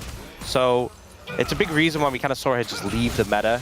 Yeah. It was Gideon that had some really good performances on the champion, though. Yeah. So we'll see whether, if it's going to be anyone that makes it work, maybe Gideon is going to be the one. Yeah, I still think it's playable, and I think in situations like this where, you know, the enemies have a lot of dashes, that's when you want to play it. Well, Kellen kind of regretting his decision to go in, but yeah, sometimes you just want to press your buttons. Sometimes you have to resist the urge, you know? Yeah. Sometimes it's like you're not going to get value out of that engage. Well, he didn't. So you were exactly right there, Ox. Let's see whether he's going to learn from that mistake. As Roar the Slayer coming on through there as Raptor wanted to try and stop that back from coming through, but Roma is going to be able to make it back home. This top lane is going exactly how we've seen it go, as the Rek'Sai struggles a little bit in the earlier stages, and then you just cannot move her out of lane. as she just infinitely sustains forever and is very, very frustrating. So casting not going to quite be able to do enough damage as this game goes on, and probably should be able to sit there and farm as well. We've also seen the Rek'Sai just be a complete menace in the late stages, just be so hard to deal with and be super tanky. Oh, the flash out of the way of the Q. That's a bit crazy here from Clear. Yeah, and I think there was a sense as soon as casting started moving towards the river that, like, you know, if he's moving towards the river, not towards his tower, you're like, oh, he's got backup. So Clear backed away, was like ready to commit to the 1v1. Well, I mean, I think losing Flash on Rek'Sai isn't the end of the world on top Rek'Sai. Obviously, it doesn't feel good losing that cooldown and not really getting more out of it. But I think we have seen Rek'Sai's get into the late game and just, especially for lower damage compositions, just be so hard to deal with. And when you look at Bro's comp, they don't have that. You know, you think Lucian, Syndra aren't like the highest damage for dealing with like a tanky champion, like cutting through it. Yeah, especially when it's a dual threat comp instead of having damage out of the jungle or damage out of the top lane. Like, these are two tanks that are just not even really bruisers or anything like that. There's a lot of tanky champions that do a fair bit of damage. Sion and Poppy, not really going to be those options. Yeah, so it's going to be full reliance on Roamer and Teddy. As a Syndra, you don't really want to be ulting a Rek'Sai as well. Yeah. Can't you avoid the ult as well by just pressing your Void Rush? Yeah. That sounds very rough. Well, we'll see how that one's going to go, because of course Diablo can also avoid a fair bit of the damage by using the shield from his Killer Instinct as well. Kellen likely not going to get one shot when he can just pop the Unbreakable Will. A difficult game for Syndra to really work out who to kill. Like, you could also accidentally throw an ulti into a clone. You know? Don't do that. There's all sorts of rough things that could happen. Honestly, I think a big aspect is keeping people accountable, so when people are diving in, you have it ready, and then if Diablo does step forward, boom, you know? Yep, true. But it so far, I think having an early lead for Bro, I think will pay dividends in this one. Right now, they are ahead. I don't know whether 200 gold is really something that you're going to explain as a lead. Invest it, you know? Technically it is, right? That's all we can say. As Clear just eaten some of that Fury and has just freshly teleported back towards this lane. You can see a couple of minions in the lead here for casting, but not really too much to write home about. As level 6 is gained by both of our mid laners. So Shockwave as well as that Unleash Power, both going to be up and available here for any skirmishes that are going to be ensuing. And BNK keeping up very comfortably here in this bottom lane as well. Not something that I was necessarily expecting. But I think Namgung and Teddy, the best times are probably ahead of them still. One-item spikes and things like that going to be feeling pretty good out of the Lucian. Okay, once again, it's a slower start. And, you know, the Bro and Brew, you know, things like this certainly are happening, as now Vikla could be in some trouble as the Bros look for the angle. Side flash here from Vikla to try and continue the assault as Steadfast Presence comes on down. Shockwave to pull back the Poppy. And he does have to flash to get himself to safety. Meanwhile, battle towards the bottom side of the map as the Unbreakable Will for Kellen keeps him alive. And BNK able to dish back more than what they were given. Pretty impressive stuff here. Good sidestep as there's the Pulverize onto both. Teddy now looking a bit worse for wear. It's a flash forward to Diablo. Picks up the kill in the duo. Killer Instinct as he looks for Namgung at the same time. Now the minion wave. Oh dear, I think this is a dead Braum, and it is. Kellen walks it off, and it is 2 kills to start the game for Diablo. And that's devastating for the bot lane of Bro to be losing that 2v2. We'll see how that played out. Yeah, I take back everything I said about this lane being really difficult for Alistair Kaiser. So Kellen hits level 6 as he backs away faster than anyone else, so he can ult and continue the trade here. Teddy really low on mana as well. And then that re-engage, so good. Teddy out of mana and Diablo flashing for the passive proc. And then here, I also love the ult, because even though he doesn't immediately kill him, he cuts him off, and it allows him to go for the re-dive to ensure the second kill. Man, just beautifully played. And setting up for, like, that was going to be a point of power for the Bros. And now the opposite is true. Yeah. So they're going to have to change their game plan completely to play around some power elsewhere. I mean, we've seen double carry compositions work before, but it's so important that your carries are strong. Yeah. So now when you're already seeing Teddy down 900 gold, Oh, Culling to come on through here as Kellen is going to be the one to tank it up. Pulverize onto Namgung as the flash forward to try and lock this one down. Kellen, no unbreakable will, so he is very dead as Teddy continues to fight towards Diablo. There's a concussive, blows the barrier. Is it going to be enough? The answer's no. Piercing light, and Teddy finds the double back in the faces of those who just took 2 away from them. So as I said, it's completely fine. Yeah, completely playable. It's totally okay. Yeah. Yeah, I think a big factor was, you know, the level 6 had come in for BNK for Rex's bot lane. They'd burned those cooldowns, and then Bro came back with their level 6s, and you saw the culling being utilized, you saw flashes being utilized on the back of that, whereas BNK for Rex didn't have theirs. It was just good cooldown management, and also maybe a bit of disrespect for the BNK for Rex bot lane, having just won that 2v2, thinking, hey, we're on top. Well, you know, this is why Lucian Braum is strong. The passive stacking working very well there. And now Lucian with Essence Reaver is a massive spike. Yeah, and also now has a gold advantage. So being able to swing back that gold, he was 1,000 behind, and now he's almost 300 ahead. So this is a big swing as we check out this fight one more time. And it was just BNK overextended. Yeah. Hitting the Winter's Bite onto Diablo here, meaning that he has to back away. And the culling that was blocked there by Kellen. And then Kellen gets stunned up. Teddy here as well.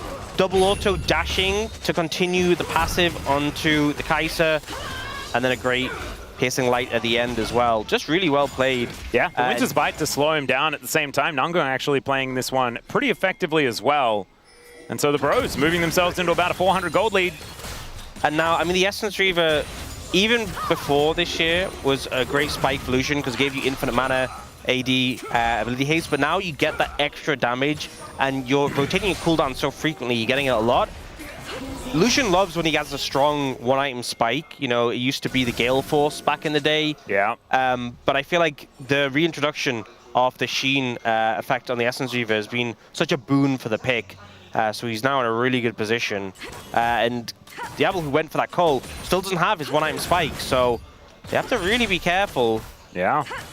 Does mean, I mean, we've got double ultis available for both of these bottom laners, so possibly a more even battle. But Gideon is going to make it a little more difficult here for BNK. As Teddy looks to dive forward. There's the culling once again, but they do avoid a lot of the tail end of the damage. Glacial Fissure comes down, but the answering ulti is there from Kellen. And Gideon not quite able to make his presence known just yet, but that is a lot of pressure there towards the bottom side as Clear is very much farming between turrets at this point. He's going to be like behind the enemy Nexus soon. But he'll pick up that wave, and you've got Casting also doing the same thing, going to meet that minion wave as it passes the inner turret. Okay, top lane is just not really doing too much. It's a teleport towards this bottom side of the map. Okay, it's Clear making his way in, but already Kellen is just dead. Double knockup does come through, but the door is in position. And I don't know about that one, BNK. I'm going to put that in the whoopsie column.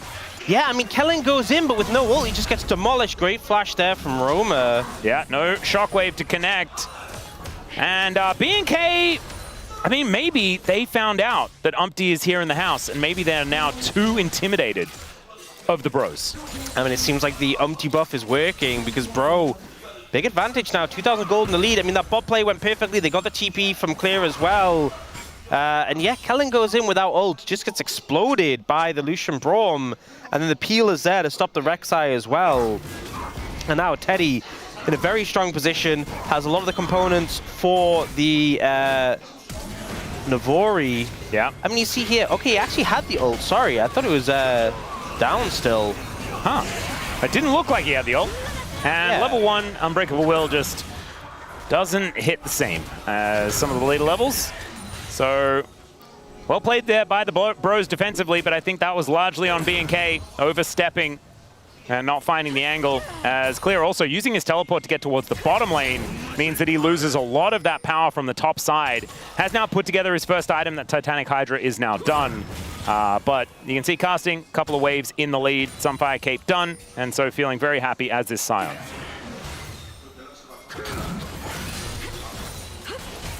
Okay, I still think it's playable here for BNK, as their composition does just kind of get better and better as this game goes on. But as you can see here, I mean, Teddy, as he approaches those two items, man, he is getting scarier and scarier.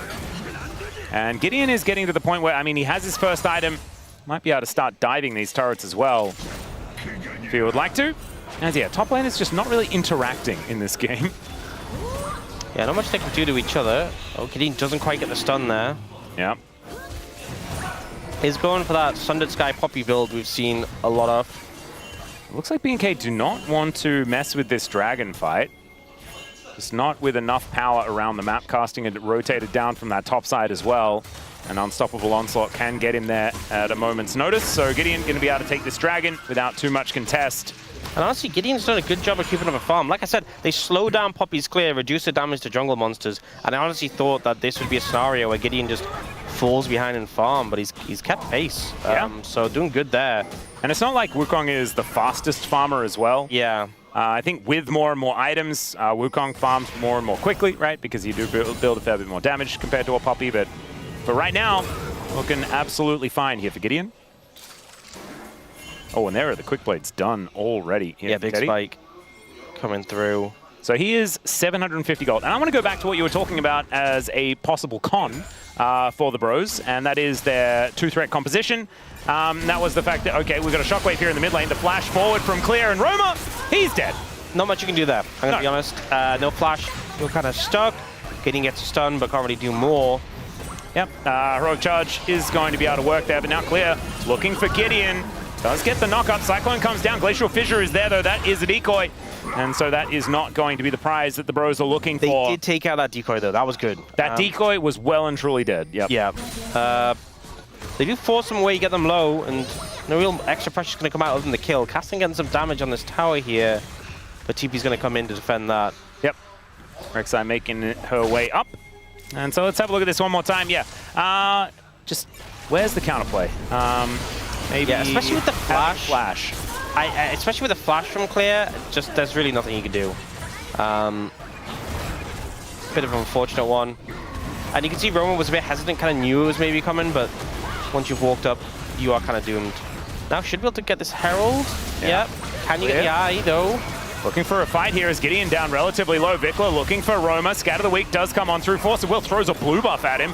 That was pretty cute. But it looks like the eye is just going to go to the wayside. Casting, I think, was considering moving over to try and take it. But BNK, I think, have successfully denied Shelly's presence on the map here in this game number 3. It's a little bit sad. I imagine she probably wanted to participate today, but it's just not happening. Not 3 games in a row. As BNK still defending here towards this bottom side, but they are starting to fight with a little bit more gusto. And the game is very, very even. Another Shockwave to come through as Vikla is just going to find a solo kill. And Gideon going to help finish that one off. And I don't know whether that's exactly going to give you enough back, as now the culling to be thrown towards Kellen and Diablo, but the Unbreakable Will soaks up a lot of that damage. Still the Bros fighting this one off quite nicely, as now Teddy looks for the angle and does not quite get it towards Diablo, but they still need to get out of there. Yeah, I mean, Kellen tacking it up for his AD carry, but you can see the pressure being applied here by the Bro bot lane. They have to back away. I think this might just be the turret. Should be able to pick that one up there. Yep. And despite what's been happening in the mid lane, things still going pretty well for the Bros. So we're going to check this one out one more time. Yeah, it just kind of shockwaves him. Yeah, so much damage. And in the end, it ends up being more gold for the Bros because they get an assist as well. But you know, it's a flash burn by Gideon, and Vikla really putting his stamp on the matchup. Also, you know, you're getting that kill gold on the Orianna, which feels really good. And it's the mental battle as well. Yeah, the mental battle is going well there. The Shockwave already doing a lot of damage, has gone for that Luden, so a lot of burst there. You know, we've seen so many Orianna builds last year that were a bit more anemic, right? A bit more defensive. There's sort of like AP Bruiser. I'm very bulky, but this is like, I'm going to one-shot you. And you have a lot of setup for it, right? You have Wukong, Rek'Sai, or Alistair, all great setup champions for Shockwave. And then the follow-up that you have as well is Diablo can just dive in and finish off everyone that is going to be so low after that high damage ulti. And you only have 2 champions that you have to hit. Like if you hit Teddy or Roma with a Shockwave, that's fight winning. Like you have to hit one of them, and then they only have 1 carry left, and it's so hard to fight your way out with 1 carry alive. And Roma only has flash to try and get out of the way. They do decide to go for an engage. So that summoner spell is going to be so important. As the Bros looking for a bit of a fight here, but there is Gideon being thrown around like a ragdoll, tries to heroically charge his way out, but a Void Seeker is going to be able to connect to find him. Still the Bros looking for the fight as Namgung going down very, very low, but it's Raptor that dies first. Clear gets into the backline, and so does Diablo as the Killer Instinct comes through. Teddy takes the Acathian Rain with him to the grave as it's a double kill for Clear. And now Casting has a very large health bar, but he wants to get the heck out of dodge, and he will successfully escape because he is very difficult to kill at this stage of the game. But B&K win themselves the fight pretty handily. And B&K VODs, just the ruthlessness and the target selection. This is exactly the sort of composition we'd see them play last year, and just they see a target and they go for it. Like here, Gideon felt like he overstepped a little bit. They know he doesn't have flash. They take him down, and you know, it's a lot committed to get him, right, with the Wukong ultimate used there and the shockwave. But here, right, even though the Wukong goes down, look what happens to Teddy in this situation. Kellen has the passive stack, ends up flashing for the stun, and it's both Rek'Sai and Kai'Sa just diving forwards for him. And just like in a moment, the fight is over. Yeah. And nothing really that Roma could do. He had to just back away towards that top side as they all chased Casting to see whether they could kill him. Turned out the answer was no, but losing 3 for 1 is not what they wanted to see. And now the game is all tied up, extraordinarily even. Here in this game, number 3, decider between the Bros and B&K. I think this much closer than a lot of people, I think, would have expected. I think this is a problem, right? Your carries are mid-range, right, with Lucian and Syndra, and they have to do so much. And I think Kai'Sa as well just has so much more sustained damage. So I think they really need to target the Kai'Sa, blow her up as quickly as possible, and then that's really the big chance for the team fights. And I feel like this game, there's still a lot of time left in it, right? Yeah. Both teams only a dragon apiece, and gold is dead even at 20 minutes, so... And it's an Infernal Soul as well, so each of these Drakes that they're going to be picking up from now on are going to feel pretty strong, augmenting the amount of stats that you do have. As now Casting will be able to charge up a cube. It doesn't quite hit Vikla with it. Phase Rush helping him out there, as well as Dissonance movement speed. As B&K now parking themselves, as far as the bottom lane is concerned, in the mid lane, just to farm waves over and over again. Next dragon, 4 minutes, so it's going to be a while before we get a fight around that. I'm not entirely sure where the next objective is going to be, but you can see Clear having a very good time here towards this top side. We'll be able to wipe out this top lane out of turret. And 2 items already done here for the Rek'Sai. There's been a lot of struggles just to break the turrets in this game, I feel. Just trying to get through them. Also, Clear going, like, good amount of damage on this Rek'Sai with the Shojin and the Titanic. Like, he is wanting to get on squishy targets and put the hit down. Yeah. And I say 2 items completed for the Rek'Sai. I mean, Casting does have 2 complete as well in the Thornmail and the Sunfire Cape. So the Scion's pretty scary, but just not quite as scary as what Clear can do if he does make it into the backline. As Raptor looking for a wraparound once again. Got to stop saying Rap and Raptor in the same sentence. Sounds a bit weird. As Q going to get charged up, so Raptor does get knocked up. Gideon looking for a bit of an angle. Unstoppable Onslaught does come in as they get rid of the cow. And now Namgung looking a little worse for wear, but Diablo out of this fight almost completely. Raptor, great defensive Cyclone as Kellen goes in. Namgung, I don't know about that flash, but it was aggressive. I like the idea, just didn't quite work out as Diablo gets into the backline, supercharges to get himself out, but I don't know whether that's what he wanted to do. The unleashed power comes through from the Syndra, and Kellen is hunting down Teddy. The flash in from Clear to finish off the 80 carry, and now Roma is running for the hills. It is a 2 for 1 so far, but Gideon likely to die as well. Oh, never mind. Not quite able to get that last hit, but Casting not going to be so lucky as Scatter the Weak comes in, and down will go the cow as Roma is on the board. Speaking of roaming though, Raptor is looking for a bit of an angle as there is Gideon and Casting with basically no health at all. And it looks like they will be allowed to make it to safety. Such a scrappy fight, and I think this is still the issue, is that in this one, Bro are so heavily focused on chasing down targets, but they end up sacrificing so much to try and get Raptor here. You know, they're chasing him down, they walk into the shockwave, Namgung is super low here and flashes forward to try and secure the kill and dies. And then look how much health Teddy ends up losing here. The Kai'Sa goes in for him, he ends up getting chunked out by the Orianna and by the Alistar. And then, like, you lose one of your carries in this crazy chase. So it's only Roma left who has damage. And you kind of realize, despite having these relatively healthy tanks, you have to back away because you don't have the damage to cut through the Rek'Sai. And Roma needs to wait for cooldowns. So even though you get that exit kill, it's very scrappy, very messy, and I feel like in this chaos, this is where BNK4X's comp works better. Yeah. They have just a few more things that can do damage.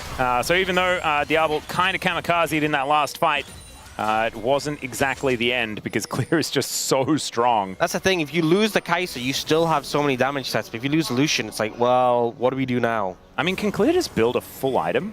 No, not quite, but that's a lot of extra tanky stats. As he grabs himself some health, some magic resist, and some armor. Beautiful. Okay, we have love to see it. IE on Teddy, which is nice, but he really needs like a pen item, like an LDR, before he's going to be doing considerable damage here. Yeah, certainly will be able, like, if he ever starts hitting Diablo, for example, I mean, Diablo's just dead very, very quickly with this item build. But needs to be aiming for the squishies. I think you're exactly right.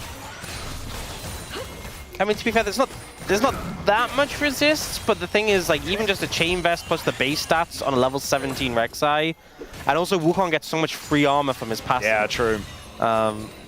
Really makes it difficult, so... I think Teddy's main thing that he needs to worry about is Clear as well. Yeah. I mean, this is just how the game is now with the role quests, is that Clear's level 17 and Teddy's level 12. Oh my god! And that's not like anything crazy, that's just how it is. Yeah. So, you know, good luck. I'm not going to get used to that. That's an absurd difference. Casting is at least level 16. Looking to get that level up as soon as he can. But he is very, very far away from level 17, as you can see. Not a whole lot in that experience bar, and Clear is most of the way towards level 18 right now, or half the way, I should say. As all right, Infernal Drake goes over to BNK. Now they're looking for a potential fight here. Let's see what they can actually find. Good knock up onto Diablo there from Casting, who's just putting himself in front of the bros like a brick wall standing stalwart. The Commodore himself, Scatter the Weak is fantastic. Unstoppable Onslaught comes down as well as they get rid of the Rek'Sai from the fight. Kellen is just trying to distract as best he can, but he goes down. And there's the shockwave, but it's more defensive than anything else, and the bros stand their ground. That stun from Roma was so good. Spread and hit 3 members across the fight. Catching Diablo as well was phenomenal, and now considering going towards the Baron. There's a ward though, that sneaky ward still spying them out, and BNK4X are moving over. Yeah. Clear, coming in with 3 items now completed. Information, they've seen them move off it, so they don't have to approach. Yeah, and they're not going to. What a ward. That is, that's a powerful one. What are we calling that ward? Kind of want Gary. Yeah? Gary the Ward. I like Gary the Ward. Gary was a snail as well. I'm starting to remember. He's not got much time left in this world. No. Yeah, this stun that comes through catches both the Orianna, the Wukong, and the Kai'Sa as well. And in the meantime, Clear is in the sky because Poppy catches him. So almost everyone is CC'd in that moment. Yeah, just really allowed Bro to move forward at their own pace. So, I mean, you can see, right, if Roma and Teddy are playing flawlessly, like, the composition can work, they can win the game, but, you know, the burden is really on them to make this happen. Yep. And there's a slight gold advantage for BNK. All of that money is on Clear. Every single bit of it. Okay, my math isn't adding up because they have a 500 gold lead and he has a 2,500. Yeah. So, that and more off that gold lead. It is kind of ridiculous. As he does have those 3 items completed, casting a little further away from that third. I will say once Teddy gets like 4 items and Roma starts to get a bit more items, I think honestly it gets a bit easier for Bro because right now it just feels like the carries just don't cut through the front line quick enough. But once they start to get like pen alongside like the capstone items, like you already get the IE for Teddy, but once he gets his pen item completed as well, yeah, that's when they can really just pump the damage as long as they survive. We'll see whether they can, as Namgung puts up the door. There's the steadfast presence to avoid Kellen from doing too much with that headbutt, as Teleport brings the Scion into the fight. Casting is a brick wall once again. We'll be able to slow down Vikla here momentarily, but the bros not actually looking to start a fight right here. Just going to dash back and look for a little bit of an angle towards this Baron. Another ward in the back of the pit, so BNK with full information that they are not starting it. This has been such a tense game. Really intense, and so close throughout the entirety of it. And the thing is, when you look at the group standings and the matchups between them, I mean, I feel like more so for Bro than for BNK FearX, but this match is important. Oh, yeah. In terms of, I mean, honestly, I say that, but for BNK FearX as well, when you look at some of the other teams in their group, like, you have to compete with HLE, with D+K, with KT, because you want to be in the top 2 of your group. Even if, like, if Group Elder wins, you want to be in the top 2 so you can go through to playoffs. So it's important for them to get as many wins as possible. Yeah, it's a tough one, especially with how well DK is playing. HLE, of course, no slouches themselves. Yeah, I think as much as they lost to T1, it was still a 2-1, right? So. Yeah. And we do put T1 as one of the best in the league. Yeah, rather good. Yeah, rather good is probably what we're saying. We are a top 2 region right now from what we expect. But still very early days. The thing is, we can't even make the joke about what have they done recently, because they won the Casper Cup since Worlds, right? Yeah, they did. So we can't even make that joke anymore. I also think they played pretty well when they were in Vietnam immediately afterwards. Yeah. It's just winning, winning, more winning for the squad. And then being able to take down HLE. We'll ignore game 1. After that, everything looking pretty good. So, let's see whether the Bros can channel some of that, because losing game 1, that's what they did. Just need to now win the next 2, and it doesn't matter what you did in game number 1. Okay, Dragon in 40 seconds. This is a major point of the game. Soul point for BNK if they're able to lock this one down. But the Bros, they might just not care and just go kill Baron. Yeah, they're going for it. I mean, it's 2-man on it. Just get spotted out, though. I think you have to back off. Baron is tanky. You can't just 2-man that if they know you're on it. Yeah, and immediately they get the information. But Clear is putting the pressure on, right? This inner turret is going to fall, and that is not no money. That is a 3,300 gold advantage before the tower even goes down. And Casting doesn't have TP, so you have to send Roma down there. And the thing is, if Clear TP's in, he gets that massive shield, it feels so much better. And that's just Dragon giving up. Yeah, the Bros kind of caught napping here, just a little bit. They are clearing out vision around this Baron, but in the meantime, Raptor is just going to take this Dragon. And there is a Syndra now trying to deal with this Rek'Sai, but it means that BNK can walk up. They get full information, teleport to bring Roma in to make this a 5 versus 5, as teleports are coming in everywhere as well. Shockwave only hits onto Casting, but look at the Baron. It's going to be secured by the Bros, and they just walk their way out. BNK just a little slow. So obviously, Baron for Dragon, we've seen those trades and often, very often favor the Baron. But the thing is, Baron with so much less gold than it used to be. So, up front, we need to see what Bro do with the buff, right? It's not enough just to say, hey, we got all that gold, we got all that experience. It's enough on its own. We have to see what can they push on the back of this buff, because right now, BNK FearX are 1 away from Soul. Doesn't feel really good to put them in that position. Yep. Also to mention, Teddy did delay his LDR here and actually start working towards a GA, so kind of switch things up a little bit here. Kind of interesting. I actually don't mind it when you've got so, the durability on Bro is so high that you can just have Casting and Gideon kind of stand on his body while he's respawning. I feel like you do get a bit of extra value. I think the GA is good. It's just, he had that BF sword before. He could have had a completed item for that Dragon fight, but I guess they didn't fight, so. Yeah. But now you have the Baron. If nothing happens on the back of this Baron, I feel like BNK FearX are okay that you took it. But if you get structures from it, then, okay, they've gotten 1 tower. That's a good reward. You can see the Baron power play starting to build up in Bro's favor. 1,800 now. Should be getting higher. You can see Clear with 4 items now completed. Steric's Gauge done, level 19. So close to level 20 for this Rek'Sai. That's the thing. I feel like when people have level leads, so often you're like, well, they'll hit level 18, they'll stop. Not anymore. Yeah, no. Level 20, now done for the Rek'Sai. That is the highest level Rek'Sai I've ever seen. Yeah. And especially with things like Sterix, there are certain items that scale extremely well with base stats. And Sterix is an example, because obviously you get the AD based on your base AD, which keeps going up to level 20. So an item that definitely syncs well with the fact that you can go beyond level 18. Do you have the GA completed for Teddy now? But yeah, I mean, it was more gold for Bro, but 1.68 gold isn't like a crazy amount. They didn't get that much in terms of structures. And BNK, before the Baron went down, actually increased their gold by a lot. Oh god, okay. Roma is likely to just be dead. He's just dead. That's not good. No, I'm going to put that in the cons column as well. Not quite working out because you mentioned 2-threat comp. Now it's 1 threat. It's just Teddy. And the Baron that they were going to try and use to push down and get structure as well, it's Diablo is getting plates as Teddy looks to try and cull him. Had a minion wave there, which I believe just saved Diablo's life, as now the fight is on for real. Remember, the Roma is not there. Casting moving in, clear down very, very low, but remember, this Rek'Sai is so powerful. Still, it is going to be the kill onto the Wukong. Taking the tunnel out is clear, but there are the knockups from Kellen as the shockwave, gigantic from Vikla. Remember whose year it is, ladies and gentlemen. It might be Teddy's, as he does actually manage to get some work done. But casting, he's the last man standing on this Scion, and he's not going to be able to stop Vikla this year. Bro, trying to find the fight 4v5, and honestly, it looks pretty good until Vikla reminds them it's his year, and Roma just caught out in a pretty uncomfortable position, trying to push the side lane. Gets caught out by a Wukong, and there's so little you can do in this 1v1. The fact that you don't even have to flash as the Wukong, and then here, Diablo oversteps a little bit, and I think this is what makes him think we can do it, because the Kai'Sa's super low, barrier down.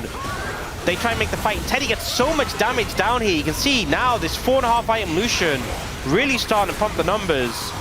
But then the shockwave from Vikla, he's kind of stalled from the fight by casting, but flashes in so much damage.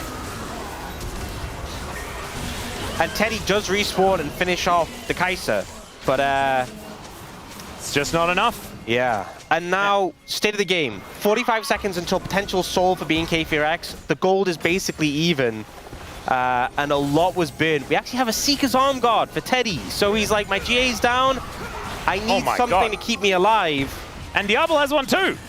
They're all over the place. It feels more regular for a Kai'Sa, but it is a more crit-based Kai'Sa. So yeah, I mean, they're just investing. I mean, why not? You're a 6-slot champion, right, with the 80 carry quest, so you have the space for it.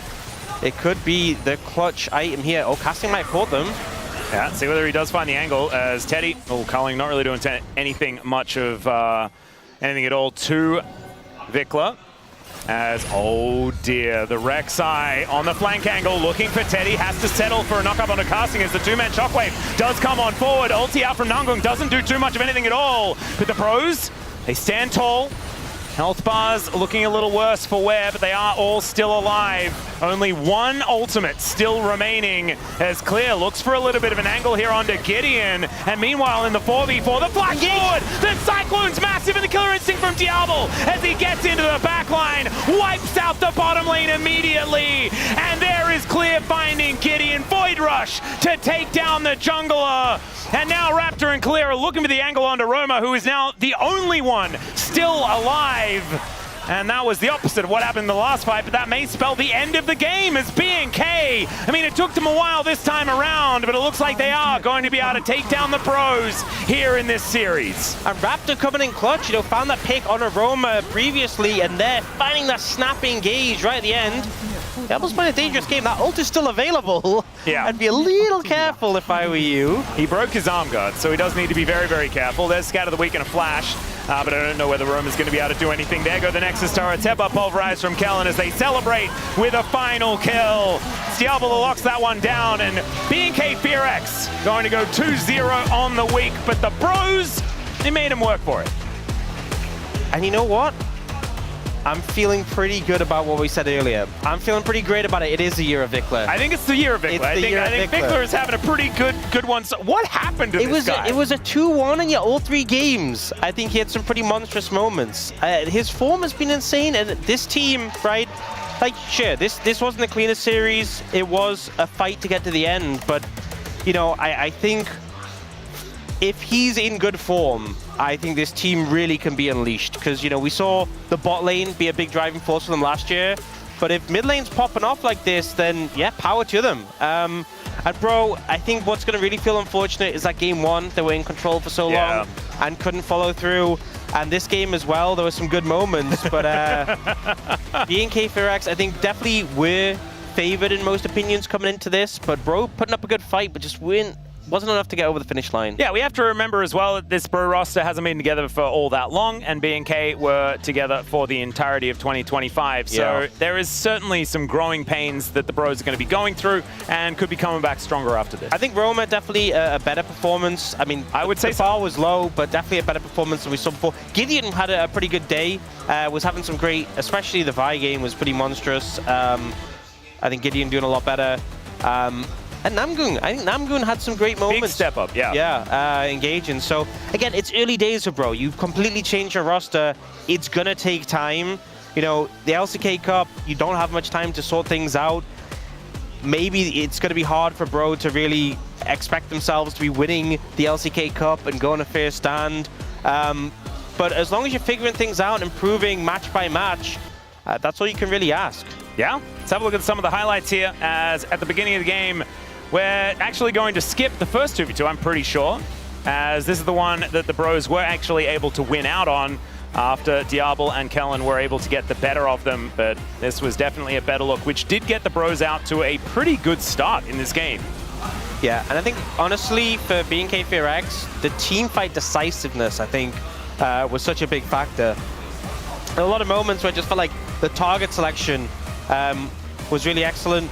You know, I think compositions where Devil's on picks like Kai'Sa and he can just fly in and follow up on the engages work so well. But Vikla, the shockwave in this one was just absolutely massive. And I just think, like, back all 3 games, he just had massive moments. You know, the shuffle in game 1, even though it didn't win them, but the big 4-man taunt in game 2, and then this shockwave, it just feels like he's trying to become the main character, and you know what? I'm believing in it. Yeah, he's having those big plays, and it's looking really, really good. Having a look here at the final fight, was able to find another shockwave that did a decent amount of work in this one, but it did feel a little bit more like B&K just had a better angle for the battle, got all of the cooldowns down, got a bit of a reset, and then we're able to utilize, I believe it was the Cyclone really effectively I think to cut them down. That invis into the Q and then just goes for the flash ult. And Teddy, even with the stasis, it's just not enough. You know, the follow-ups there, just really well played. Yeah. And the thing is, that's what you'll get, right? You have already a year of synergy in this roster over Bros, so that's working out. And wow, Vikla, top of the numbers. That's a big number there for Vikla. Having a very, very good day today. I have a feeling back-to-back POMs for Vikla on the week. Wow. 2026 is a crazy year, man. It is such a weird year. It's so deserved. It's so deserved. It's so deserved. And yeah, if you'd said to me like 6 months ago that 2026 is going to start off, Vikla's the guy. Yeah. Really? Vikla, the guy that like picked Zyra by accident and forced his teammate to try and win with it, which they did. Then went over to North America, then came back, and then was quite disappointing. And now, maybe honestly, the best mid laner of today. Honestly, this is my favorite stuff though. So far? That's the thing, is players will go through different phases, different levels of form, and there is nothing we love more than a glow up, right? Yeah. And Vikla's just, you know, what a performance last series and this series. And yeah, let's see how long the POM chain can go. Exactly. Maybe he can just pick up all of them for the entirety of the LCK Cup. Maybe that's going to be the angle. You think as well, this is a guy with Diablo as a teammate. Yeah. Right? And he's just chaining POMs. And it's on like this patch as well, where the 80 carries just get all of this extra money, all of this extra ability to be that mega carry. And honestly, Diablo didn't have a terrible game either. Yeah. But I mean, it's Vikla. It was always going to be Vikla. There was no chance of anybody else picking that one up, especially after that incredible performance on all 3 of the champions that he was playing. And I love it when it's big plays that it's about as well. It's easy to know, right? Because he makes those flashy moments happen. And that was what B&K was all about before Vikla even got there, you know? That's what Closer was creating on this squad as well, has since left. But feels like that spirit has remained, and Vikla has started to pick it up. And the thing is, when the team was doing well last year, he was so much more of just like a facilitator, like, you know, playing that sort of supportive role, and just I don't know he played Morgana mid lane. What happened in the off season, right? What was he doing? How was he training? What was he eating? Practice is probably what happened, and now it's time for the interview with said Vikla. So take it away. Thank you very much, guys. This is Seer for the POM interview translation, joined by Vikla on the side of B&K FearX. Congratulations! 네, 빅나 선수 오늘도 승리를 가져가셨습니다. 패배를 모르는 BNK A victory yet again. BNK FearX just won't lose. This is your second win and your second POM in a row. How do you feel? Now this is a back-to-back POM. Makes me really happy. And today's match wasn't easy, but I'm really glad that we were able to secure today's victory. Vikla has regained his memories, back in peak form. Him is what we have been hearing. So how would you rate your own form lately? I don't think I have actually improved as far as I would want myself to reach. So I think I have room for improvement, honestly. So what did you do to get to this point? I tried not to rush myself and try to, give myself a little more room to think through before I go ahead and take action. And now you guys are on a 16-match win streak against Bros. And that's an insane streak. So do you feel more confident facing them? I've never really paid attention to that. But I would just say, we can play better. So why? I feel like, we should be able to win. That's just how I feel like. And so, what do you think explains this sort of trend, this matchup? I wouldn't know how to explain that, to be honest. In game 1, the enemy left Azir open and you were able to blind pick him. So how did you react? No, because they left him open. After we take Azir, I just felt like even if we start out behind, we would be able to win in the end with Azir on the team. And game 1 was BNK FearX's win after a comeback, but the tables turned against you in game 2. So what was the feedback like before game 3? I feel like we ended up kind of rushing into, trying to play everything out, but we really wanted to try to pace ourselves throughout the game, and that's what really helped us out in the end. And you were against the rookie mid laner Roamer, and so from laning phase, you were playing pretty aggressively. So what was your impression? Roamer, just like his name says, he actually has really good movement. He roams around a lot, so he is actually a really good player. And you are wrapping week 1 undefeated, and you'll meet Genji and T1 next week. Any predictions? Given our own performance right now, I feel like Genji and T1 will be really difficult opponents to beat, but we'll do our best to make sure that we can, exceed expectations in the end. And your ex-teammate Prince is in the Korean analyst desk giving you high praises, and he seemed very proud of you. Don't you have good memories with Prince? Yeah, I've danced with him, I've sang with him. Prince is actually really good at dancing, so he has inspired me a lot. So are you a good dancer yourself, Vikla? No, not really. I do not know how to dance. So apparently at the Korean analyst desk, there will be a celebratory event. So please stay tuned. I will stay tuned. I'm definitely going to watch. And thank you for your contribution to the Elder Group. And that's the end of the interview with Vikla. And back to the space. Welcome, General Umti.